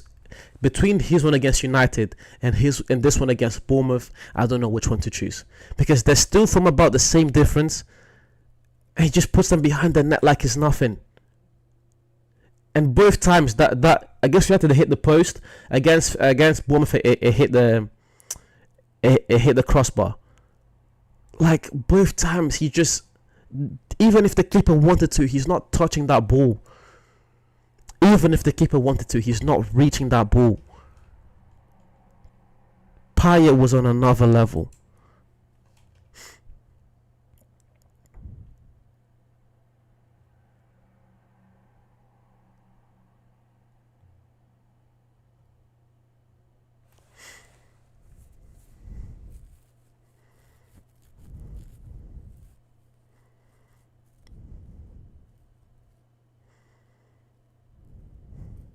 Good cut back there. The way he just carried the ball, bro. Gliding through the pitch.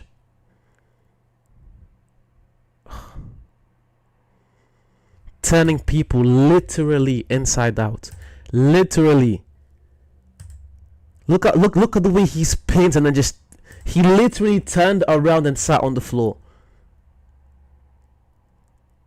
Span around and then sat on the floor. Oh my days. I miss this Payet. I miss this guy.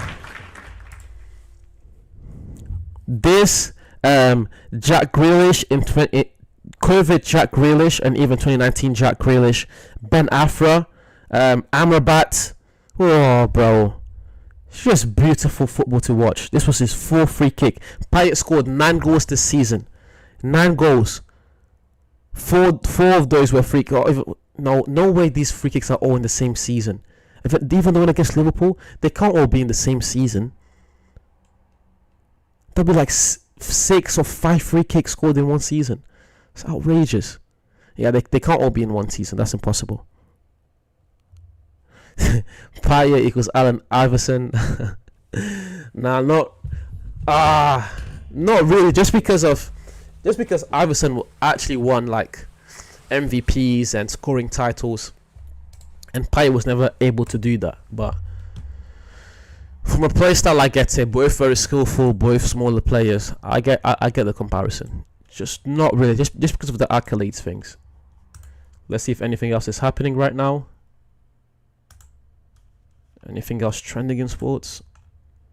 City, what did they win 6-0? 8-0! City just won 8-0. Aye. Good for them, because they've been going through a tough time. Good for City, man. They won 8-0. Good for them.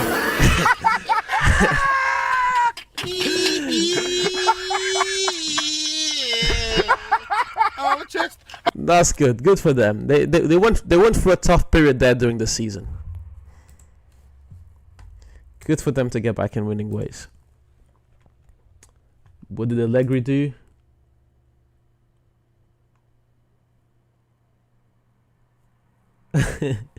Before the Allegri 2.0 revisionism gets out of hand. Yeah, Allegri is also pretty bad. Let's not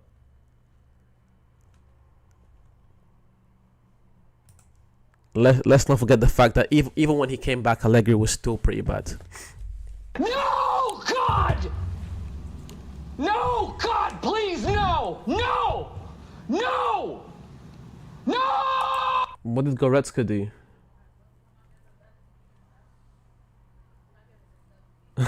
Muller, Goretzka, Koeman, and everyone picking up the worst play in Germany award.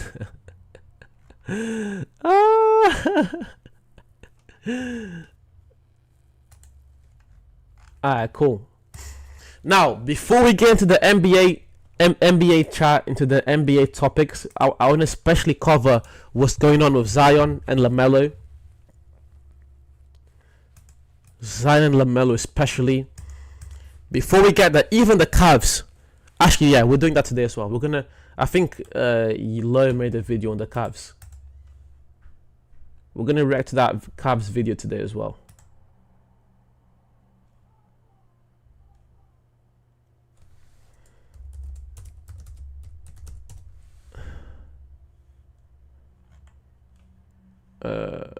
Yeah, this is the one. We're gonna react to this one as well. So yeah, football hour is done.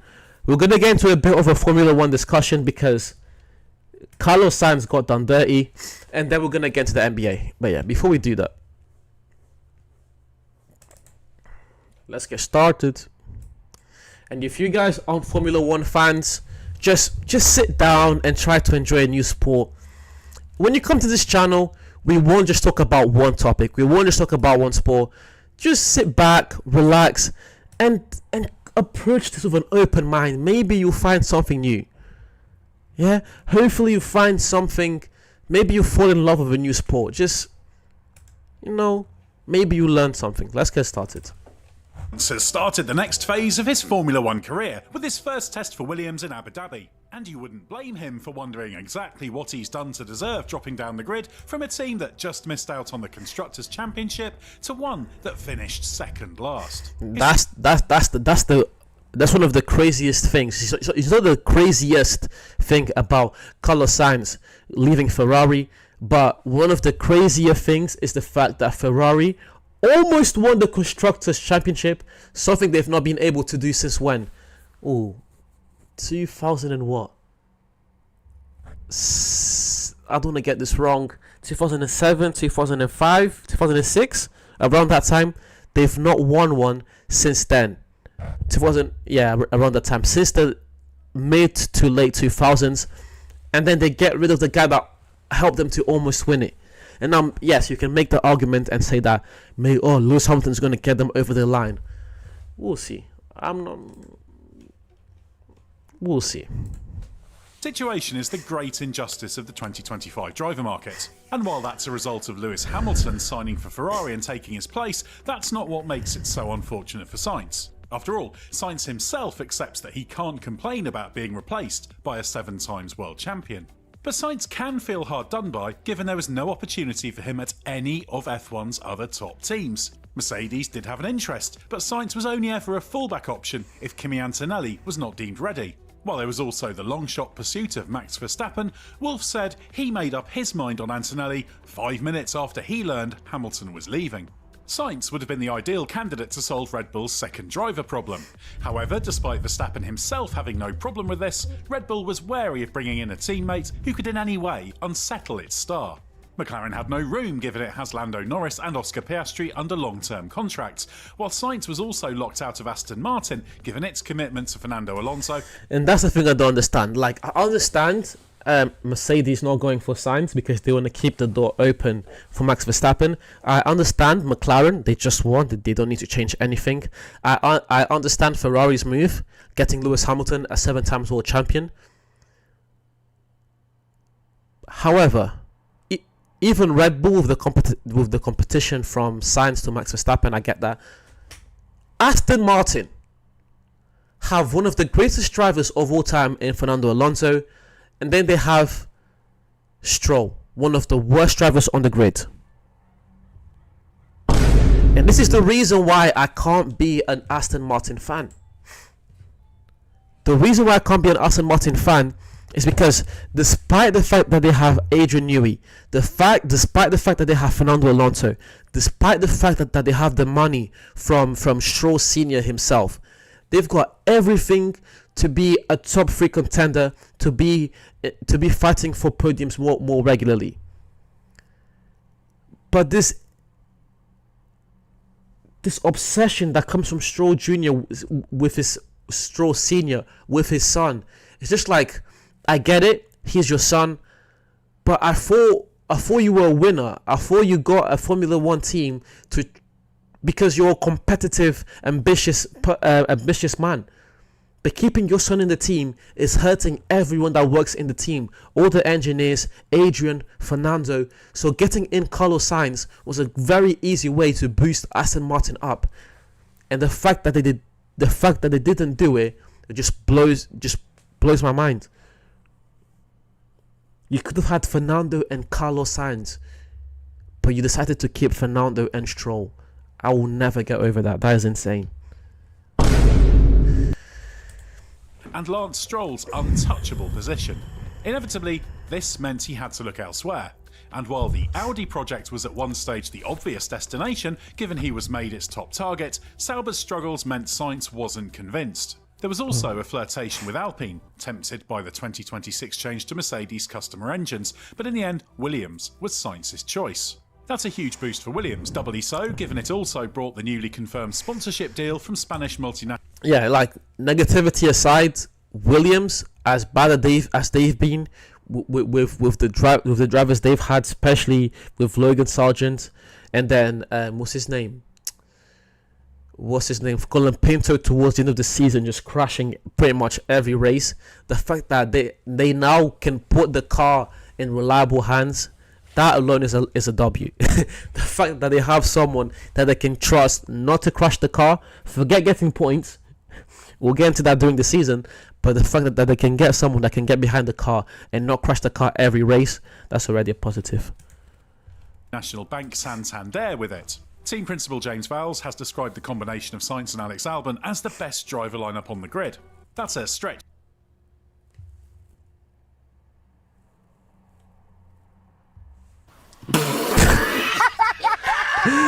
That is cap.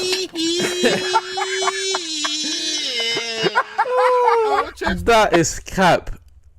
If we had to rank every driver on the grid, if we had to rate every driver on the grid, it would be Piastri and Lando, number 1.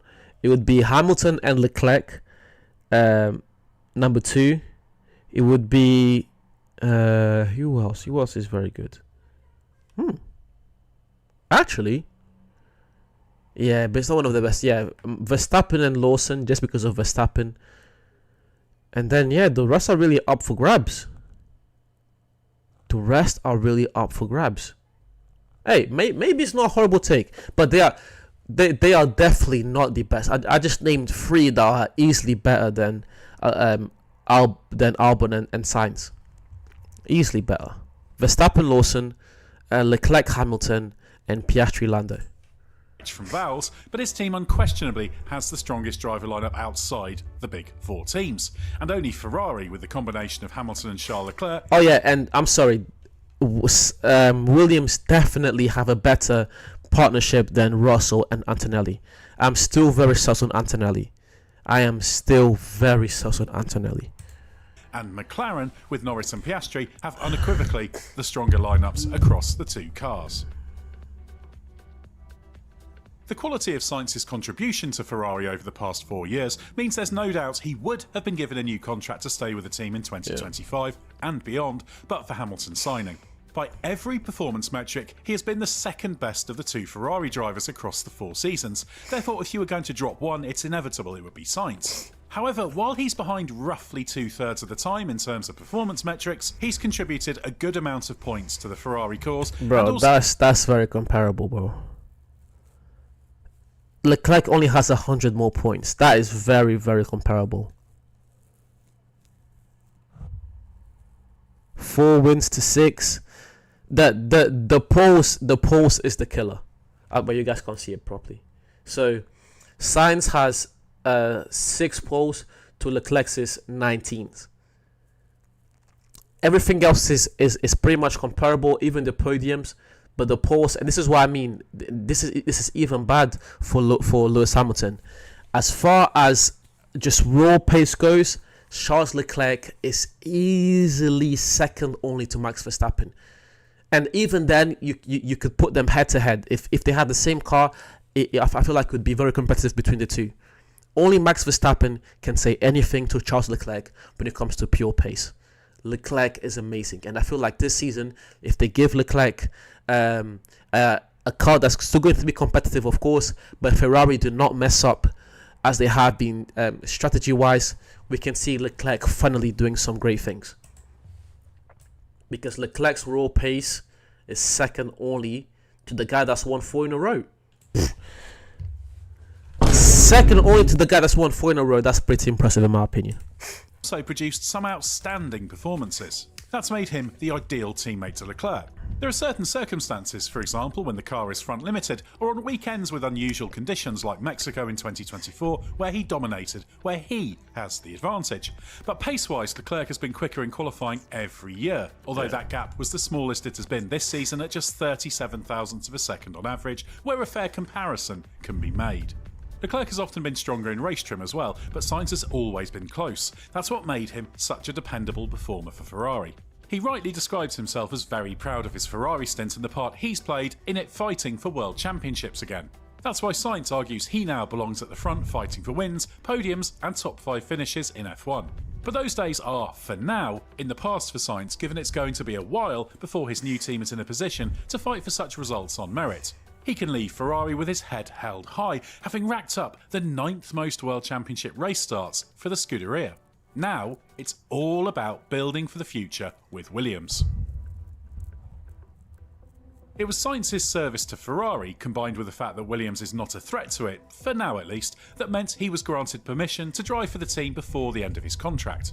He admitted to doing everything he could to capture the feeling of driving the Ferrari SF24 during the Abu Dhabi Grand Prix to ensure he had the best possible comparison for when he drove the Williams.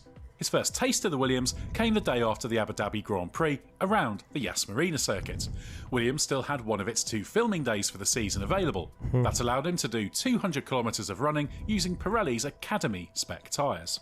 Having bagged that experience, he then drove the Williams tyre test car using the 2025 Pirellis in Abu Dhabi on Thursday, and he was soon on top of the timesheets, ending the day second fastest with 146 laps banked. That's crazy. Now, of course, you can't compare these testings like to real race pace. You can't do that, especially because a lot of these guys are rookies. But the fact that Carlos Sainz is putting up these numbers on a Williams, who we've known all season to be an awful car, maybe not like in Monza and stuff, but that's been like it. That early stint after the summer break was the only time where that Williams car was even competitive, because every time apart from that the car's been pretty poor. So the fact that Carlos Sainz was putting up these numbers, I feel like everyone at Williams should be looking at this with very hopeful eyes.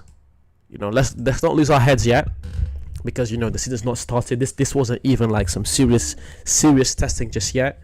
But again, it gives a team that's been at the back of the grid for such a long time something to be hopeful about. While the lap time was not significant in itself, given this is a meaningless test day, it at least shows that he had adapted well to the Williams. And in terms of the rolling start, it would have been immensely valuable. Sainz, wearing plain white overalls and keeping a low profile in deference to current employer Ferrari, will have absorbed a huge amount of information and fed plenty back to Williams. This will be invaluable in ensuring both team and driver are as well integrated as they can be by the start of next season. And knowing Sainz... Fred, I can't even lie, I'm not that tapped in with F2. I was reading your comments, I was trying to think of something to say, but I'm not really that tapped in with F2, to be fair. So I can't even say I know who it is. He will already have made a meaningful contribution to his team. It also at least gives him one advantage over the man who replaced him, given Lewis Hamilton's Ferrari adventure won't start until 2025 begins, and he's able to begin putting in miles in a 2023 specification Ferrari in January. You might imagine that Sainz is resigned to a season or two treading water at Williams while waiting for a better opportunity to come along. But that's not the case. Firstly, while the results will be worse, he needs to prove to any other potential employers that he's still performing at a high level, so he can't afford to have that attitude even if he wanted to. Secondly, and more importantly, Sainz is not that kind of character. While certainly frustrated not to be with a front runner, one of the reasons he took so long to decide which team to sign for was because he needed to be sure it was one he could build for the future with. He underlined that after finishing second in the Abu Dhabi Grand Prix, saying the media underestimates just how motivated and determined he is. This is good news for Williams, given Sainz has proved time and again in his F1 career that he's not only a very quick driver, but also one who makes a big contribution off track. He's done that at all the teams he's driven for before, playing a part in the rise of McLaren, who he raced for in 2019 and 20, and Ferrari, after making a big contribution at Renault and Toro Rosso before that. His technical input is also of great value, which justifies his argument that one of his main qualities is to help a team to improve and what direction it needs to go in to do that. And Williams is going to need plenty of that input as it works to climb the grid. Since being taken over by New York investment firm Doralton Capital in 2020, significant cash has been invested in the team, and it's on a path that is expected to take it to the front in the long term. While that long-term horizon might be a little more distant than 30-year-old Sainz would like, it is making tangible gains. He's optimistic that after a difficult 2025, the new regulations the year after do offer an opportunity for a leap forward. That's why he considers his first Williams season a learning year. That attitude will stand Sainz in good stead. Williams isn't the place he would have chosen to move to in an ideal world, but now he's signed up and started work there, he can be relied upon to give it his all. And as Sainz has highlighted, he has spent 10 seasons racing in F1, and he's only been in a team able to win races in the last 3 of them. And given Red Bull's dominance in 2023, broken only by Sainz's Singapore victory, he doesn't even... NASCAR F1, I 100% take F1. I've tried to watch NASCAR before, but just, first of all, the tracks in F1, in my opinion, are just better. They're the best tracks in the world. And then the cars are also just better. Just Formula One is just the pinnacle of motorsport, in my opinion, at least. Even count that as a proper winning year. Sainz heads into the new phase of his career with his eyes open. He won't expect miracles and knows he's got a huge amount of work to do before he can aspire to win again. He won't expect an easy journey and will do everything he can to accelerate it, making him a potent weapon for Williams, which needs all the help it can get after a fraught season in which it has slipped from 7th in the Constructors' Championship in 2023 to 9th and run up an alarming repair bill. Yeah. Sainz will make the Williams move work for him the only way he knows how, by working hard, pushing the team on and producing his best work on track. Even if a great performance that might have yielded a win for Ferrari this year will probably only mean a minor points finish next year. He deserves better, but that isn't going to stop Sainz making a success of his enforced Williams move. Alright, W video. And now it's time for basketball. It is NBA time. We're going to start with Zion. I'm really tired of Zion. I'm really just, in general, I'm just really tired of this Zion situation. One, from an NBA fan perspective, because, again, LeBron, at least in basketball terms, LeBron won't be around the NBA forever. Curry won't be around the NBA forever. KD, all of these guys, they're on the other side of their careers. In LeBron's case, it's really like a ticking time bomb to when he's going to retire. So you need guys like Zion to come through, like a #1 picked, extremely hyped. Zion and Wemby have been the two. They've been two picks within like 5 or 6 years that have been extremely hyped, which is very good for the NBA. But here's the difference: Wemby is performing. Other guys that have come into the NBA in that period, Luka, who else? Trae Young, like all of these guys, LaMelo, all of these guys, they're performing, they're available, they're ready to go. But Zion, it's like we can't even judge Zion. We can't even judge Zion on his performances anymore. There's just so much off the court stuff to deal with that just takes that magic of basketball away from it. And we shouldn't be talking about Zion in this way so early into his career. We shouldn't. But anyways, let's get the video started. What? Cardi, I appreciate the echo, but if you aren't releasing an album, I want to hear from you. This man, after being gone for months, does a 360 windmill, beautiful by the way, and follows it up with a 180 back into PTO. Zion is back at the KFC drive-thru. He was suspended because he was late to the team's flight to Philadelphia. Mind you... Oh my god, this is what I mean. The lack of professionalism is insane. And now, by the time this video comes out, this would have already passed, but is a track record of Zion being unprofessional. Whether it's not taking his fitness seriously, whether it's his stunts with random girls outside the court, it's just these things he does outside the court are affecting the way it shouldn't, but they are affecting the way we then judge him, and it shouldn't be. We should be judging a talent like Zion simply and only on what he's able to do when he's playing basketball. We should only be judging Zion on what he does when he's playing basketball. Oh my god. This is so annoying because you look at other examples, as the two I gave before are very good in Wemby and LaMelo, because they're doing what LaMelo and Wemby, they're doing what we want them to do. Even Anthony Edwards as well. These guys, they're doing what we want them to do, which is to play to their full potential. These guys are playing to their full potential, excuse me. And Zion, we don't even know if he's playing halfway to his potential. We don't even know what Zion's doing.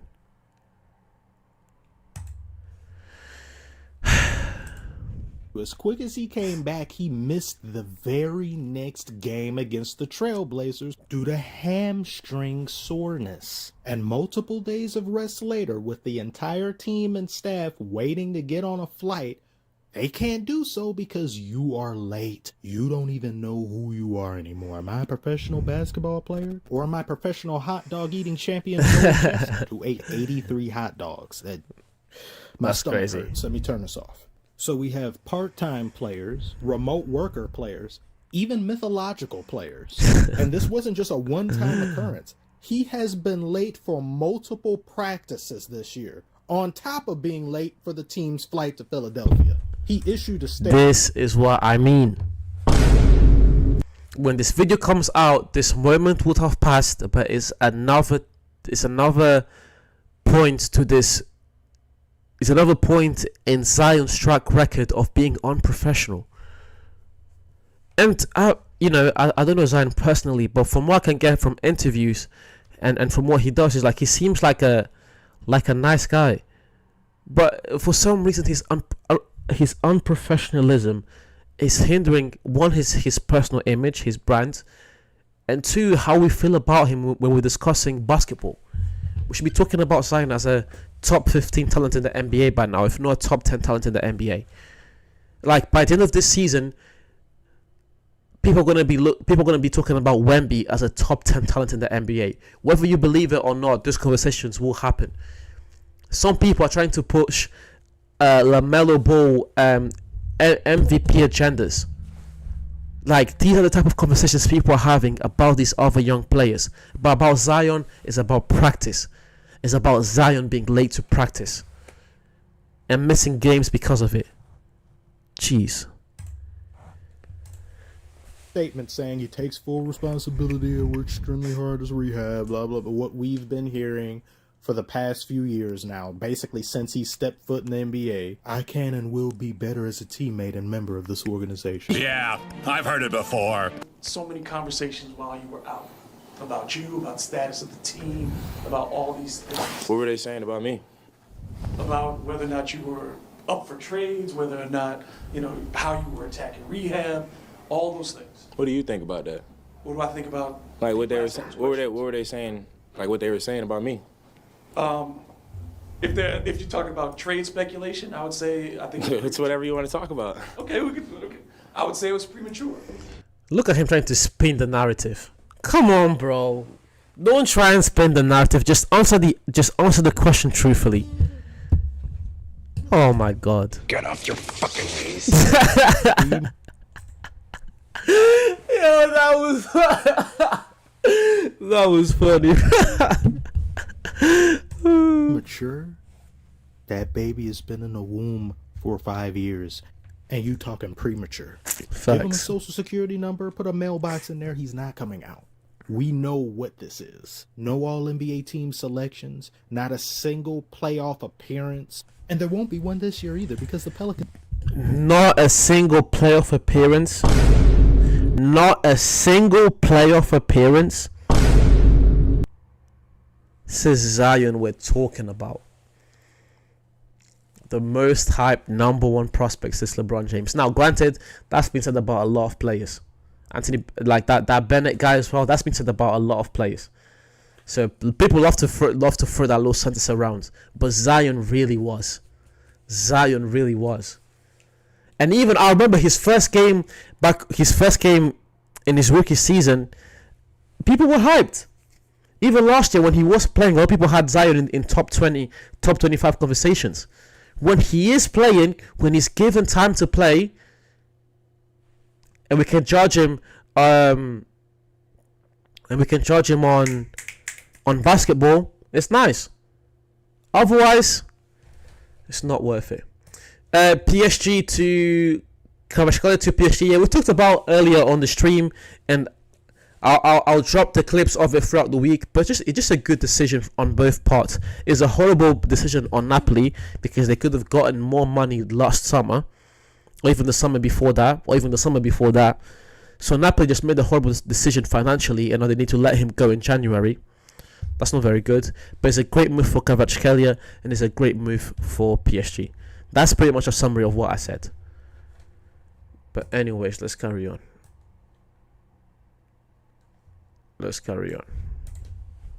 Season is over, And that reporter's statement is even more asinine when you think of what it entails. If Zion's continued existence on this team and trade rumors are considered to be premature talk, then are you implying that we have to wait a whole nother season in order for any and all hypotheses to be proven correct? He's had 5 already. He spends more time rehabbing and trying to get into shape than he spends on a basketball court. Facts. But give him next season. Because even if Zion plays the remainder of the season, the team has had so many setbacks, it won't really matter what he does and how good he looks. So you'll have no choice but to wait until next season, which includes an entire offseason of eating, just so he can return out of shape, get injured, and then try to get himself back into shape again, the thing that he's been doing his entire professional career. At what point do you pull the plug? When do repercussions come as a result to pure negligence for the sport? Oh boy, you got... Yeah, the word he used was negligence. The word I would use is unprofessionalism. This is a very clear case of unprofessionalism. This guy is not professional at all. And you look at an example of a player like LeBron James, and one of the key adjectives you can use towards LeBron James is or you can praise him on, is how professional he's been. Zion is the exact opposite of that. I love these younger players like Ben Simmons, like Ja, extremely unprofessional, and Zion is right up there with them. Suspended now. After 2 to 3 seasons of doing this, they should have suspended him 2 seasons ago, and they give him 1 game suspension. They should have suspended him for more games than Jimmy got for his suspension. Jimmy has been acting up for what? The past few weeks? To beginning of this season? Zion has done it for 60 to 70% of his entire career. And it's not even that. Jimmy's acting up, but that's got to do with basketball. That's got to do with contract negotiations, you know? Zion is about him being too big and having to go through rehab time and time again. It's about him not being available to play. Completely different conversations. And only now do they decide to give him a 1 game suspension. What does that even do? That's not even a slap on the wrist. That's equivalent to flicking someone's lip or flicking their lip. That's nothing. That's absolutely nothing. For this type of behavior, you need escalated repercussions, escalated punishment in order for a player to really get it through their head. Perhaps I shouldn't show up to practice and games late. Perhaps I should do a better job of controlling my weight and getting into shape, considering I have millions of dollars and the best doctors and nutritionists at my disposal. But even with all of that, he still showcases the worst of habits possible for any NBA player, anybody from top of the roster being starters to superstars to bottom of the roster. This is completely unacceptable. And due to Zion's mismanagement of his weight, can you really declare him injury prone? If his weight is what's causing a majority of his injuries, we don't know what a fully healthy, in shape Zion really is, to be honest with you. And that's the thing. This guy's a professional basketball player. He's a professional athlete, first and foremost. Forget the fact that he's earning millions. Forget that for a second. He is an athlete. Yeah, even forget professional. Zion is an athlete. The fact that we have to keep questioning your availability because of your weight, that's the thing stopping you. Look at Lonzo. Look at how he came back. The injury Lonzo came back from compared to what Zion has had to deal with. You're an athlete. Forget everything else. You're an athlete. What standards are you? What standards do you have as an athlete? Oh my God. We don't know how durable that Zion is. We don't know how physical that Zion can be, how much wear and tear he can accumulate. We really don't know because we haven't really seen that outside of 2021, which was his best statistical season. There are just far too many red flags around him as a player. As amazing as his potential is, his raw talent is out of this world. but his love and passion for the game barely surpasses the height of a toddler. And I don't care if he has a great 2, 3, 4, 5, 6, 7, 8 games, because that's how NBA fans are. You make a critique of a player, and just because they have a good next game, your take age like milk. Oh, it did it? Drink it then! Until he makes the playoffs while simultaneously playing a majority of the season, don't talk to me. Drink you a gallon of this and get out of my face. Go and get your stomach pumped. Prisoner of the... Yo, bro cooked. That's a like and a subscription right there. The bro cooked. I think his name is Commissioner Dynamo.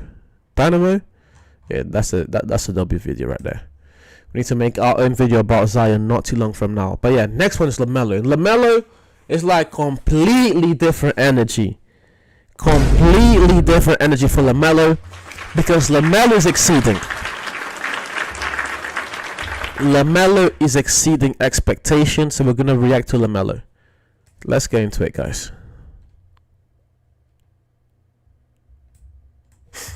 Basketball prodigy whose career breaks all the rules.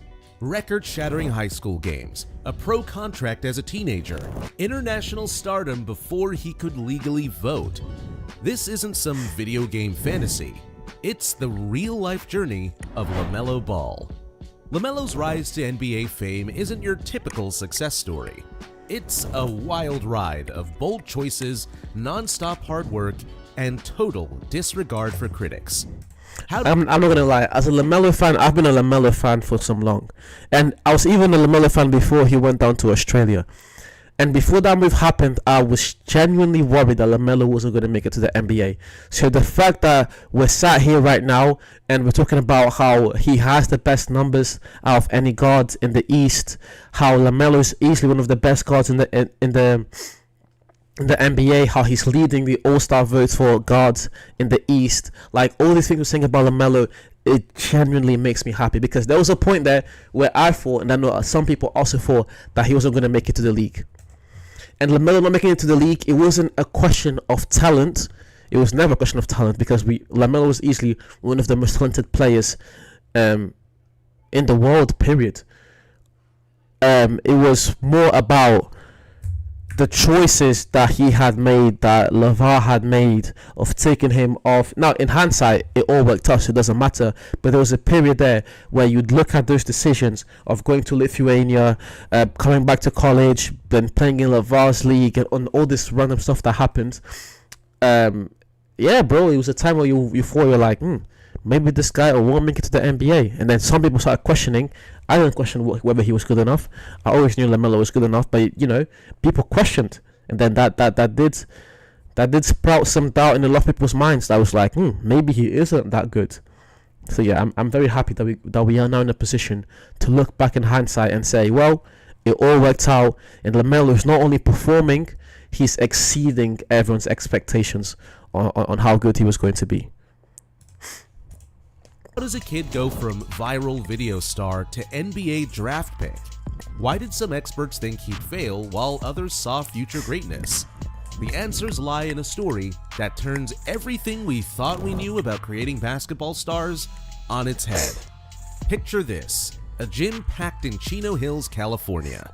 The air's electric, fans everywhere. All eyes are on a skinny 15-year-old with curly hair.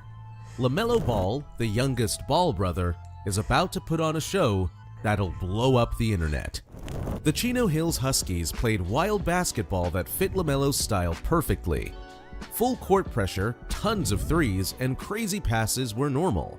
It was like basketball on steroids, with LaMelo running the show. As the highlights stacked up, so did the doubters. Old school basketball fans hated what they saw. "He's not learning real basketball," they said. "How's this gonna work when he plays for real?" They pointed out how he didn't play defense and took bad shots. But for every hater, thousands of fans shared and liked his every move online. Then came the night that broke the internet, February 7th, 2017. LaMelo, now a junior, scored 92 points in one game. Even now, even with the things he's doing in the NBA today, those 92 points still sound crazy. 92 points? even now, even like with what we've seen LaMelo doing, and we've seen LaMelo drop 40-point games. We've seen LaMelo put up triple doubles left, right, and center. Especially at the beginning of the season, you saw LaMelo. Some of the plays he was doing were absolutely insane. But even now, the 92-point stat line still blows my mind. The stats looked fake. 37 baskets out of 61 shots, 30 points in just the fourth quarter. But people immediately started arguing about it. Critics said Chino Hills didn't play defense and accused LaMelo of hogging the ball to get points. Everyone debated. Was this amazing or just wrong? College scouts were watching, but then LaMelo dropped a bombshell. He was leaving Chino Hills before his senior year. Everyone was shocked, but the Balls had a plan to get LaMelo to the NBA without college. It was risky, betting everything on LaMelo's skills and fame. LaMelo's time at Chino Hills was over. Now came his biggest test. Imagine being 16 years old, packing your bags for a country you've barely heard of, let alone visited. This was LaMelo Ball's reality in 2017 as he boarded a plane to Lithuania, leaving behind the sun-soaked courts of California for the unknown challenges of European basketball. The Ball family's decision to send LaMelo overseas shocked the basketball world. With college off the table and high school basketball behind him, Lithuania offered a chance for LaMelo to test his skills against grown men in a professional setting. The goal? Speed up his development and boost his NBA draft stock. Reality hit hard when LaMelo stepped onto the court for Prenai. Gone were the free-flowing highlight reel games of Chino Hills. Instead, he faced a structured European system that exposed every weakness in his game. The stats were rough: 6.5 points and 2.3 assists per game over 8 appearances. His flashy passes often missed the mark, and his shot selection frustrated coaches and teammates. On defense, he was playing against grown men, though. He was playing against grown professionals, so that needs to be added into account. How many players from high school in America can come and play against grown men and just dominate? That doesn't happen often. In fact, that doesn't happen at all. That doesn't happen at all. I'm not saying often. That doesn't happen at all. He couldn't keep up with seasoned pros who took advantage of his inexperience. But there were flashes of potential. LaMelo's per 40-minute stats, 20.3 points, 7.4 assists, and 2.3 steals, hinted at the talent hiding beneath the struggles. This is how AI optimizes my schedule. This meeting got canceled. Hooray! We didn't really want... The big question was whether LaMelo could turn that raw ability into consistent production. As his time in Lithuania wound down, LaMelo's NBA dreams seemed to be fading. His draft stock was falling and critics were piling on. But facing this adversity, LaMelo made important improvements. Yeah, W LaVar, yeah, LaVar always... But the reason why I think LaVar said LaMelo was the best is it's not that he thought... Let me put this... Let me try and word this properly.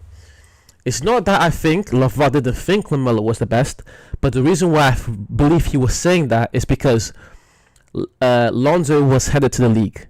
Lonzo was going to get to the league as well. Leandro was also headed to the league. And LaMelo, he was the youngest playing with the oldest. So there was a lot of questions. There were more questions on how good LaMelo actually was because he was playing with his 2 older brothers. So I feel like LaVar, in a way, kind of had to double down or triple down on LaMelo. I'm not saying that he didn't believe that. He probably did believe LaMelo was the best. But I believe that LaVar said that especially because he was trying to prove to everyone, or at least shed some light, that, hey, I have 3 sons. I don't just have Lonzo and Leangelo. I have this younger one who's as good as the other 2. Because a lot of people didn't think like that LaMelo was as good as the other 2. And it just makes sense because the other 2 were much older. They were bigger. They were more aggressive. So yeah, LaVar had to back his youngest. He got better at reading defenses and making smarter passes. His shot selection improved as he adapted to the physical European style. Most importantly, he developed a stronger work ethic that would pay off later. LaMelo left Lithuania with mixed results. Many people wondered if he'd made a big mistake, but as he headed home, he was fired up. The lessons from Lithuania, the need for a structure, the importance of adapting, and knowing that talent alone wasn't enough would prove crucial. His next stop was Australia, where a more mature and focused LaMelo Ball was ready to prove his... And then this is where everything changed again, because as soon as LaMelo got to Australia and we began to see him play, bro, everyone knew LaMelo was headed to the league. As soon as LaMelo got to Australia and the numbers he was putting up, the performances he was putting up, the experience he had from failures back in Lithuania, and now he was bigger, he was able to keep up with these great professionals a lot better. You watch LaMelo play and you said to yourself, yeah, this guy is definitely making it to the NBA. And then the question changed from, can LaMelo make it to the NBA? Is he good enough? It changed from that to, what pick is LaMelo going to be? Because LaMelo, after what he did in Australia, he was always going to go to the NBA. Then people began to question, is he going to go number 1? Is he going to go number 2? He ended up going, what was it? Number 3? Yeah, it was Wiseman. No, it was Edwards, Wiseman, LaMelo. Yeah, I think it was Edwards, Wiseman, LaMelo, or Wiseman, Edwards, LaMelo. Either way. And all that chat, LaMelo also ended up being the Rookie of the Year. So again, everything worked out in hindsight, and that just makes me happy. His doubters wrong. Picture this: Wollongong, Australia, a coastal city where surfboards outnumber basketball hoops. Now imagine LaMelo Ball, fresh off his Lithuanian adventure, stepping onto the court of the Illawarra Hawks. The Australian NBL was about to get a taste of California swagger. The NBL, known for tough play and veteran smarts, didn't seem like a natural fit for the flashy American teen. Aussie basketball fans were skeptical. Another publicity stunt? But LaMelo had other plans. From day one, he showed off skills that turned doubters into believers. As the season went on, LaMelo's game got better fast. Gone were the wild shots and sloppy plays from Europe. Instead, he became a smarter player who could do it all on the court. The numbers don't lie: 17 points, 7.5 rebounds, and 7 assists per game. Triple doubles? They became his thing. Yeah. LaMelo's passing, always impressive, reached new heights in Australia. He found teammates through gaps no one else saw, making everyday plays look spectacular. NBL coach Matt Flynn put it best: he's a gym rat, amazing skills, works well in tight spaces, great ball handler, can pass with both hands. This kid wasn't just about flash anymore. Sure, he still had work to do. His shooting, 37.3% from the field, 24.4% from 3, needed improvement. But as LaMelo put up big games, like his 32-point explosion, NBA scouts took notice. People started wondering, could he be a top draft pick? Yeah, the man. icing on the cake? NBL Rookie of the Year. In just 12 games before getting hurt, LaMelo proved everyone wrong. He showed he could play in a real system against grown men, way different from his earlier overseas games. As LaMelo wrapped up his time in Australia, it was clear he was ready for the next step. From high school star to world traveler, but half the ball when expect smart choices under pressure. It's a lot for a young top 3 pick to carry, especially for a team like Charlotte that's hungry for success. LaMelo struggles early on. The fast pace throws him off, and his passes often miss the mark. But things start to click. In a December game against Atlanta, he puts up an impressive triple-double: 22 points, 12 rebounds, and 11 assists. Suddenly, for every neighborhood, street corner, home, for every child, caregiver, loved, everyone's paying attention. The Hornets become must-watch basketball. Fans fill the arena, and LaMelo journeys sell like crazy. His exciting playstyle gets people talking. During a February game against Houston, he shows off everything from deep threes to fancy passes. The crowd goes wild with each big play. As the season challenging how players typically make it to the pros. His words show how young athletes are rethinking Shut up, Melo, man. Now, I still think he needs to get out of the... Melo still needs to get out of the... What's it called? Out of the Hornets to take that next step in his career. But yeah, you can't argue with the fact that he's been amazing so far. Melo has been amazing so far. I'm gonna put that to watch later.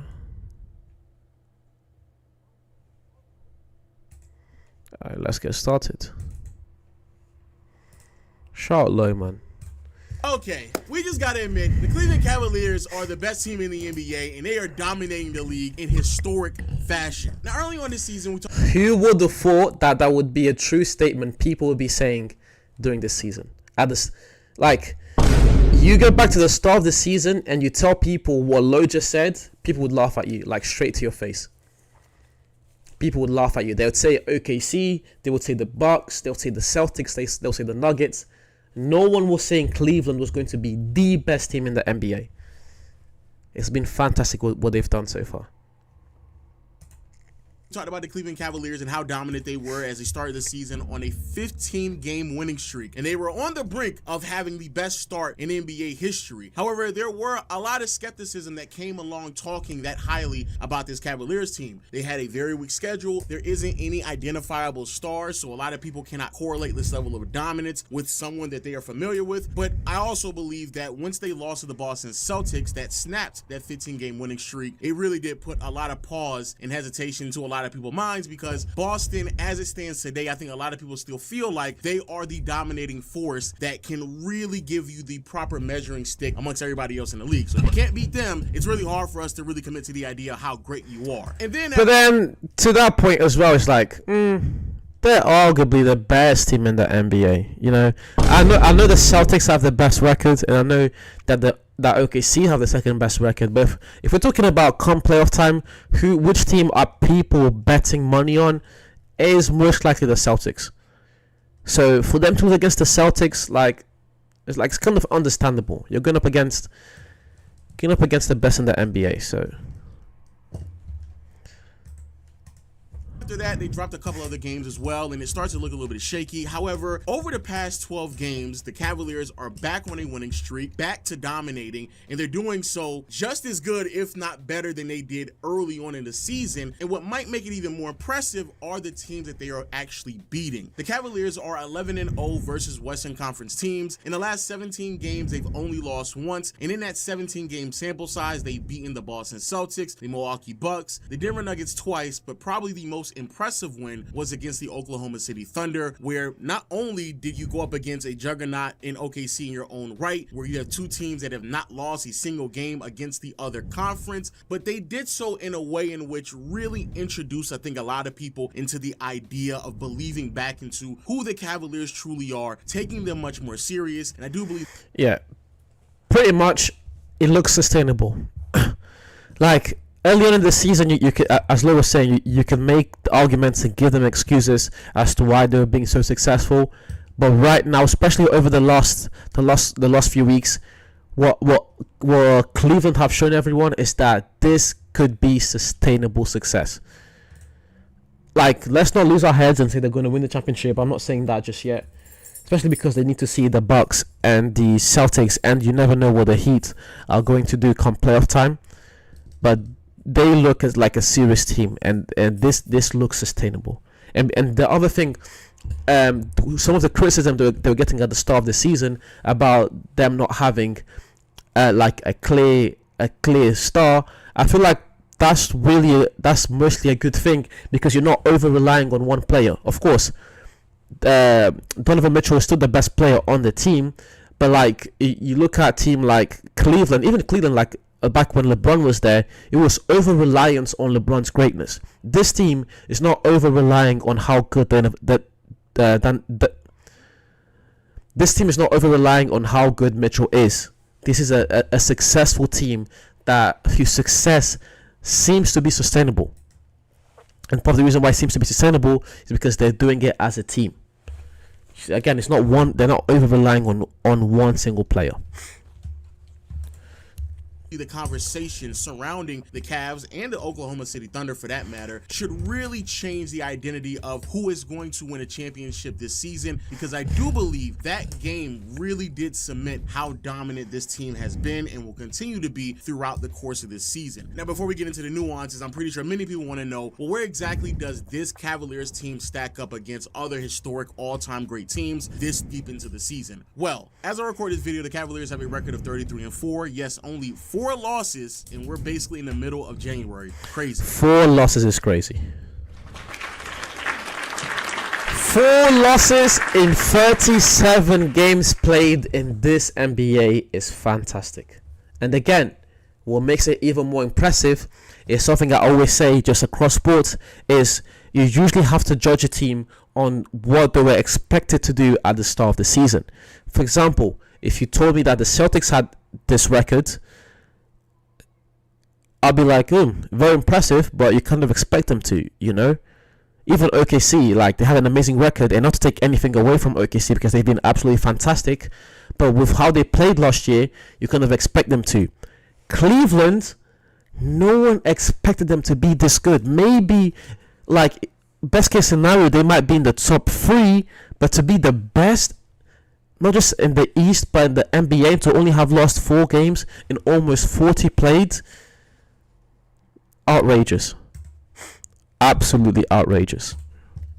Comparing that to other teams in NBA history who had an all-time great trajectory, the 2016 Spurs and 2017 Warriors had a record of 31-6. Last year's Boston Celtics team had a record of 29-8. And of course, you have the 2 teams that everyone associates with all-time great regular season success: 96 Bulls, 2016 Warriors. That Bulls team, 37 games into the regular season, 34-3. Then when it comes to the Warriors, 37 games into the regular season, they had a record of 35-2, which is ridiculous to say out loud and really hard to fathom that the Warriors at this point of the season only lost 2 games. But as you clearly can see, the Cavs are not that far behind from the Bulls and Warriors, the only 2 teams in NBA history to win 70+ games. And if the Cavaliers can extend this 12-game winning streak that they're on right now to the midway point of the regular season, 41 games in, they will have the exact same record that the Warriors had 41 games deep into the 2016 season. So that's the level of winning and success that we're seeing from this Cavaliers team, and it's shown up even beyond the record as well. They have an offensive rating that is near 123, which is 9 points better than league average, a defensive rating of 111 that puts him in top 10 status, which all accumulates to a net rating of 111 that puts him in top. I kind of switched off then. Wait. This is crazy. Team, and it's shown up even beyond the record as well. They have an offensive rating that is near 123, which is 9 crazy points better than league average, a defensive rating of 111 that puts him in top 10 status, which all accumulates to a net rating of 11.5. Crazy enough is not. And this is something we always talk about when we're trying to predict which teams are going to be successful in the playoffs. You look at where they rank in the NBA in terms of their offensive record and their defensive record. And Cleveland are 1 place short of being top 5 in both. If I'm not mistaken, I think that's the best offensive record and the 6th best defensive record. That or the other way around. They are 1 place shy of being top 5 in both. So what I said about that being sustainable, yeah, this team is going to be very interesting in the playoffs. This is the team that I'm looking forward to the most watching in the playoffs. 100%. The second round bound, but it's going to be whether they can make that conference final, but they are second round bound. Is not the best net rating in the NBA. That still belongs to the Oklahoma City Thunder, who in their own right is having a very special year, and crazy enough could also finish the season with 70+ wins. Crazy to say that out loud. This is probably going to be the second time in NBA history where we have this level of success happening in the same year from 2 different teams. It's ridiculous. But yes, the Cavaliers in various ways have been extraordinarily dominant at a historic level. Now, how exactly do they do this? Well, offensively is where they really separate themselves, and that's how they really just pull pulverize every opponent that they go up against. In the middle of this 12-game winning streak that we're seeing from them right now, they are dominating teams by like double-digit margins very consistently. And of course, we spoke about this early in this year. A huge reason for this is a level of three-point shooting that we're seeing from them. I thought at some point of the season it would really slow down. I thought there was absolutely no way that they were going to continue to shoot the three ball at the level in which they're. Another reason, like you're looking at this Cavs team, and it's just like, bro, maybe they can make the final. You know, they still need to see Boston. Let's not lose our heads just yet. They still need to see Boston, but their 3-point is one of the best in the NBA. Again, they're one play short of being top 5 in both offensive and defensive ratings. They've only lost 4 games at the time of recording. They don't over rely on their superstar player. These are all ingredients of a winning team. You know, they still need to see Boston, and come playoff time, you know, them boys down in Boston is gonna be different. You know, it's gonna get, it won't be as easy, but nonetheless, if they somehow can wait, or if they can somehow evade seeing Boston into the conference final, that again could just build even more momentum. Very hopeful for this team. This is a team I'm looking forward to the most seeing in the playoffs this year, 100%. Because I want to see how. Again, another thing we must say is that we're only halfway through the season. You know, we've not even played 40 games yet. We're very close to 40 games, but we're halfway through the season. So there's still more basketball to be played. If they had this record at the end of the season, you know, it would be different. But we still need to wait a little bit. Doing so, but we're nearly midway through the season, and they are so far ahead, the best three-point shooting team in the NBA, that it's not even remotely close. So far this season, they are attempting 43s a game and converting. They're shooting 40% from free as a team. Can you guys see that? The Cavs are shooting 40% from free as a team. In this modern NBA, ooh, that looks like playoff success. That looks like playoff success. I don't want to get ahead of myself. You know, no one's saying they're going to win anything, but that looks like playoff success.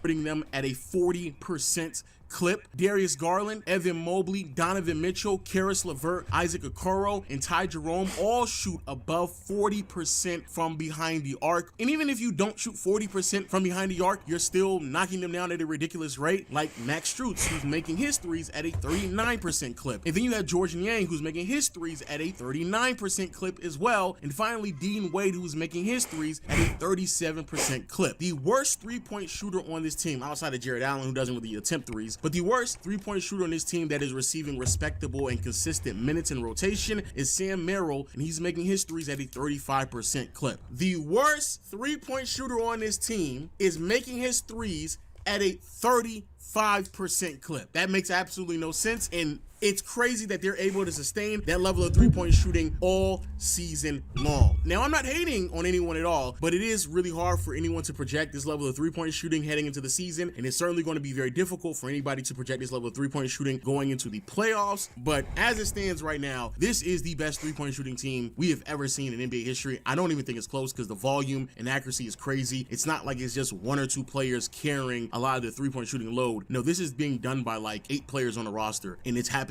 every single night. However, beyond the three-point shooting, what else is happening? Well, in our last video, I also talked about Evan Mobley and the leap that he is having, and he has just continued that leap throughout this year. So far this season, he's averaging 19 points, 9 rebounds, 3 assists, a block and a half, while shooting 57% from the field and a very impressive 41% from behind the arc. He's having career highs across the board in various respects, regardless of his traditional or advanced analytics, and you can just see the development in his game, especially when it comes into the level of aggressiveness in terms terms of his offensive responsibility. In my last video, I talked about the offensive leap that we saw of him in terms of his level of aggressiveness, in particular with his ball handling and passing and playmaking, which is still there. However, the one thing I really want to focus on today's video is talking about how is it that he forces and demands so much attention on him, or at least takes advantage of teams not really paying that much attention to him when they have double big lineups on the floor. One thing that I have continued to learn throughout my time watching the NBA over the past like 5 years is that spacing should not always immediately be correlated to three-point shooting. That is a mistake that even I have struggled with, like I said, over the past handful of seasons. And I think another approach that many people should look into floor spacing is just demanding attention from opposing teams, because there are several different ways that you can force the defense to give you some form of attention without being a knockdown three-point shooter. Now, of course, Mobley's ability to knock down an open three certainly helps. I mean, I don't think anybody thought 40+% from behind the arc was going to occur, but there's other small things that he does as well. Something that we saw pretty consistently in the OKC game is just his ability to eat up space, cutting back line on the baseline and just immediately attacking the weak points in the defense, especially when a lot more attention was being given on the strong side with any type of pick and roll action. From there, you can see a lot of big on big action between him and Allen, or just Darius Garland and Donovan Mitchell being able to just dump off the pass to him, which is something that has been consistent all season long. But I do believe the game against OKC is a perfect example of how someone who isn't really viewed as a shooter, because even though Mobley is knocking down his shots at a 40% clip behind the arc, teams don't really defend him back there. He's knocking down open three-pointers, which is still great, but you still have to find a way to be impactful even when you're not shooting the ball, especially not shooting it well, eating up that space, cutting to the basket, handling the ball, making the right reads, and just overall being aggressive is a much better way to create floor spacing for your teammates, because even if the opposing team doesn't view you as a three-point shooter, they just need to view you as a threat so they can constantly give you attention, and if they don't, you have to find various different ways to punish them, and Mobley has done an exceptional job at that all season long. Another player who's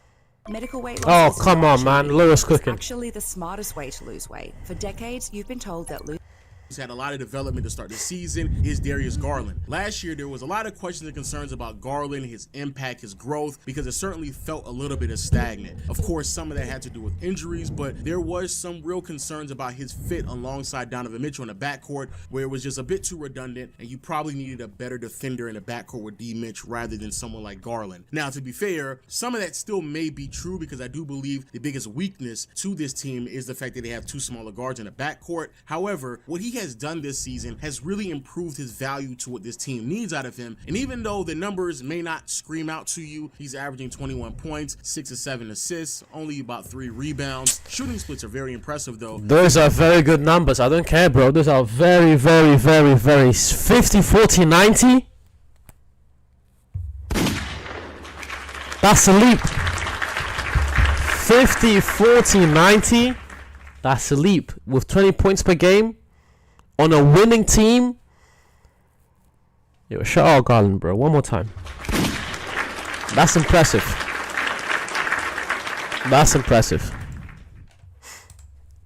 43, 90 shooting splits across the board, which is really, really impressive. And I would go as far as to say, look, Donovan Mitchell is a really great player, and I do believe what he's doing is really kind of coasting and taking a step back so he doesn't step on the toes of Mobley and Garland in their development. However, I might go as far as to say that Darius Garland is actually the best offensive player on his roster, and to start this season, he might actually be better than Donovan Mitchell. Garland's ability to attack space with his craftiness and his quickness makes him practically impossible to guard, especially when opposing teams are getting hit with a plethora of big body screens, and just his ability with his craftiness to blend in his hezzies, head fakes, and crossovers into open looks for his teammates really does bring a lot of value that, in all honesty, I just don't believe Donovan Mitchell provides to this team on any consistent basis. Because the way that DG is able to hit a defender with a hesitation, having him jump out of his shoes, create open passing lanes for his teammates, and just dump it off, always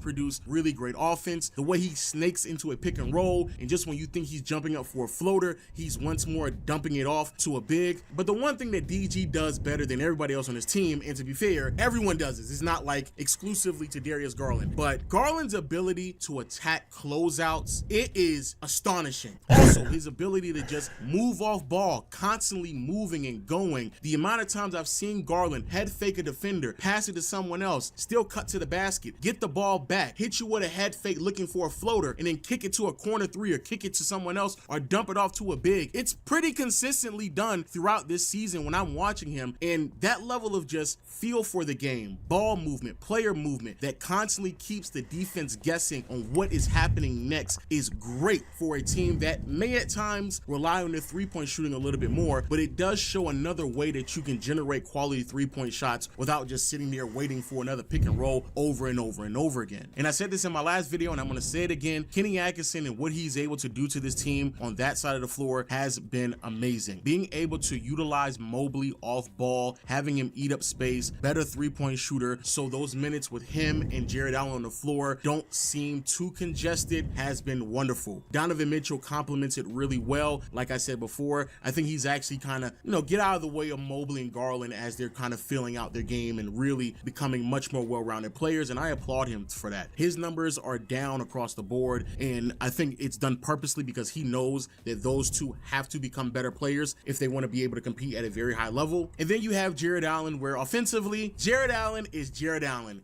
Great lob finisher, get as close he can to the basket, couple of hooks here and there, get a little bit of aggressiveness on offensive boards, but doesn't really complicate things at all. And I actually think that's a really great thing for this team because once more, it just allows all these players to really fill out their game to make them this. What I realized from what Lowe's been saying throughout this whole time, now I've kept quiet for like the last 4 minutes, is that once again, another ingredient to a championship winning team. Again, not saying they're going to win it this year, but you can see those traits, is that every single person in this team is playing their role to perfection. Lowe's just been explaining it, what this team's been doing, and from what I've heard, from what I've seen in games as well, which I agree with what he said, every single one in this team is playing the game to perfection, and the person you have to salute to the most is D Mitch, because best player on the team, he can average 30 points per game. We saw his scoring ability last year, but when you're able to take a step back for the benefit of the team, this just looks like a team of players that all have their egos in check and all are ready to win. They're all bang into the vision. It looks like a championship winning team. So I see. This is what I see. This well-rounded offense that is very difficult to defend, especially because there's a lot of teams in the NBA that just don't have the personnel. Isaiah Hartenstein in that OKC matchup just had his hands full because there's just no way he can go out there and try to defend two bigs. I've seen Anthony Davis also just have his hands full. I mean, it's a lot to go out there and just see Jared Allen and Evan Mobley just fly back and forth, crash offensive rebounds, dump it off, throw lobs to one another. That's very difficult to defend on a game-to-game basis, and it also leaves the big at a responsibility to where they can't help out too much with anyone else, because if you do so, then now you're getting a bunch of threes being just rained on you over and over and over again, which then brings us to the question of, do I think the Cavaliers are going to be able to win 70 games by the end of the year? And to be honest with you, I'm not 100% sold just yet. It's really difficult to go out there and win 70 games, especially when you don't have an individual player like a Curry, like a Durant, like a Jordan, like a Shaq, like a Kobe. When you don't have someone who can just play at that level, it's very difficult to go out there and win 70 plus games, because at some point there are moments where the shot isn't falling and you just have to rely on just the excellence of an all-time great player to kind of get you over those games. And I do believe that could eventually kind of slow down this team heading in towards a much stiffer part of their schedule. However, the one thing I do know is that this team is legit. It is real. It is very impressive also the way that they kind of just flow into this offense while still heavily relying at times on both Jared Allen and Evan Mobley on the defensive side of the floor, but those two are just sensational defensively, so they can kind of do that from time to time. And regardless of what's going to happen by the end of the season and heading into the playoffs, what I do know is that we are actually going to get great playoff matchups in the Eastern Conference. And that is something that I was not able to confidently say before the season began. And for that, I thank you, Cleveland, because it was looking kind of sketchy out there in the Eastern Conference. Really, really, really sketchy. But again, shout out to the Cleveland Cavaliers. This is a real team, a legit title contending unit. And I highly advise anyone out there who is not taking the time out to just watch this team play. Watch them play. They play really, really great basketball. I think a lot of people complain a lot about what's going on in the NBA for whatever odd reason. But that game against OKC That was by far some of the best basketball I have ever seen in my life in the regular season. So shout out to the Cleveland Cavaliers, shout out to OKC, shout out to the Boston Celtics, because we have 3 legit juggernauts, 3 teams that are on pace to finish this season with at least 60 to 65 wins, 2 of which could legitimately win 70 plus games this year. Crazy. Yeah, I mean, amazing. Alright, double video from Lo as per usual, and we're coming towards the end. We're coming towards the end of the stream. We're gonna end the stream at 9, but there was something else I wanted to look at. There was something else I wanted to look at. Let me know if there are any topics you guys want to talk about.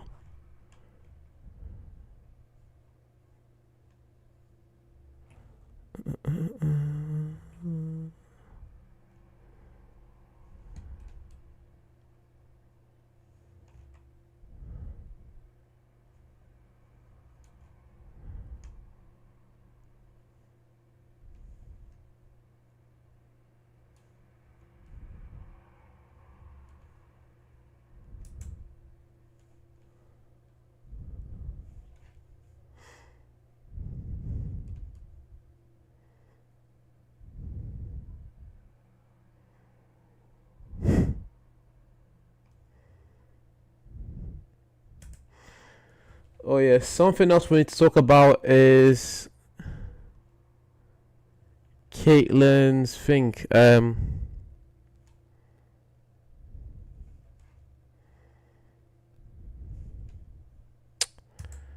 Caitlin winning Athlete of the Year last year. Was it Times Athlete of the Year? Or Times Personality of the Year? Something like that.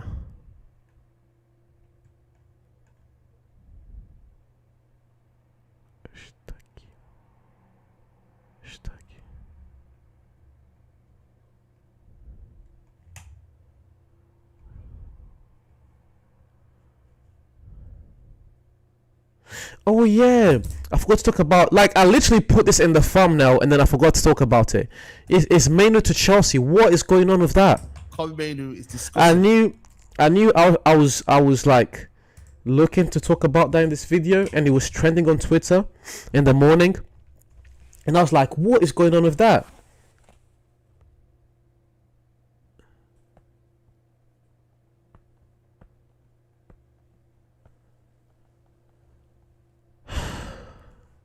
Shocking, man. It's like, that is not happening. Let me just see what they're saying on Twitter before that. Robbo, Beckham, Nunez, Mbappe. What are they saying on Mainu? Because something about fair play, I was like, forget that. Mentioned on his way to London. There's no way we let our star boy leave.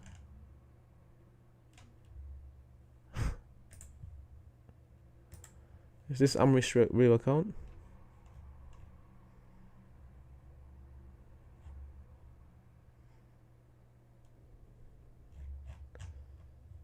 That is not Ruben Amri. What the hell?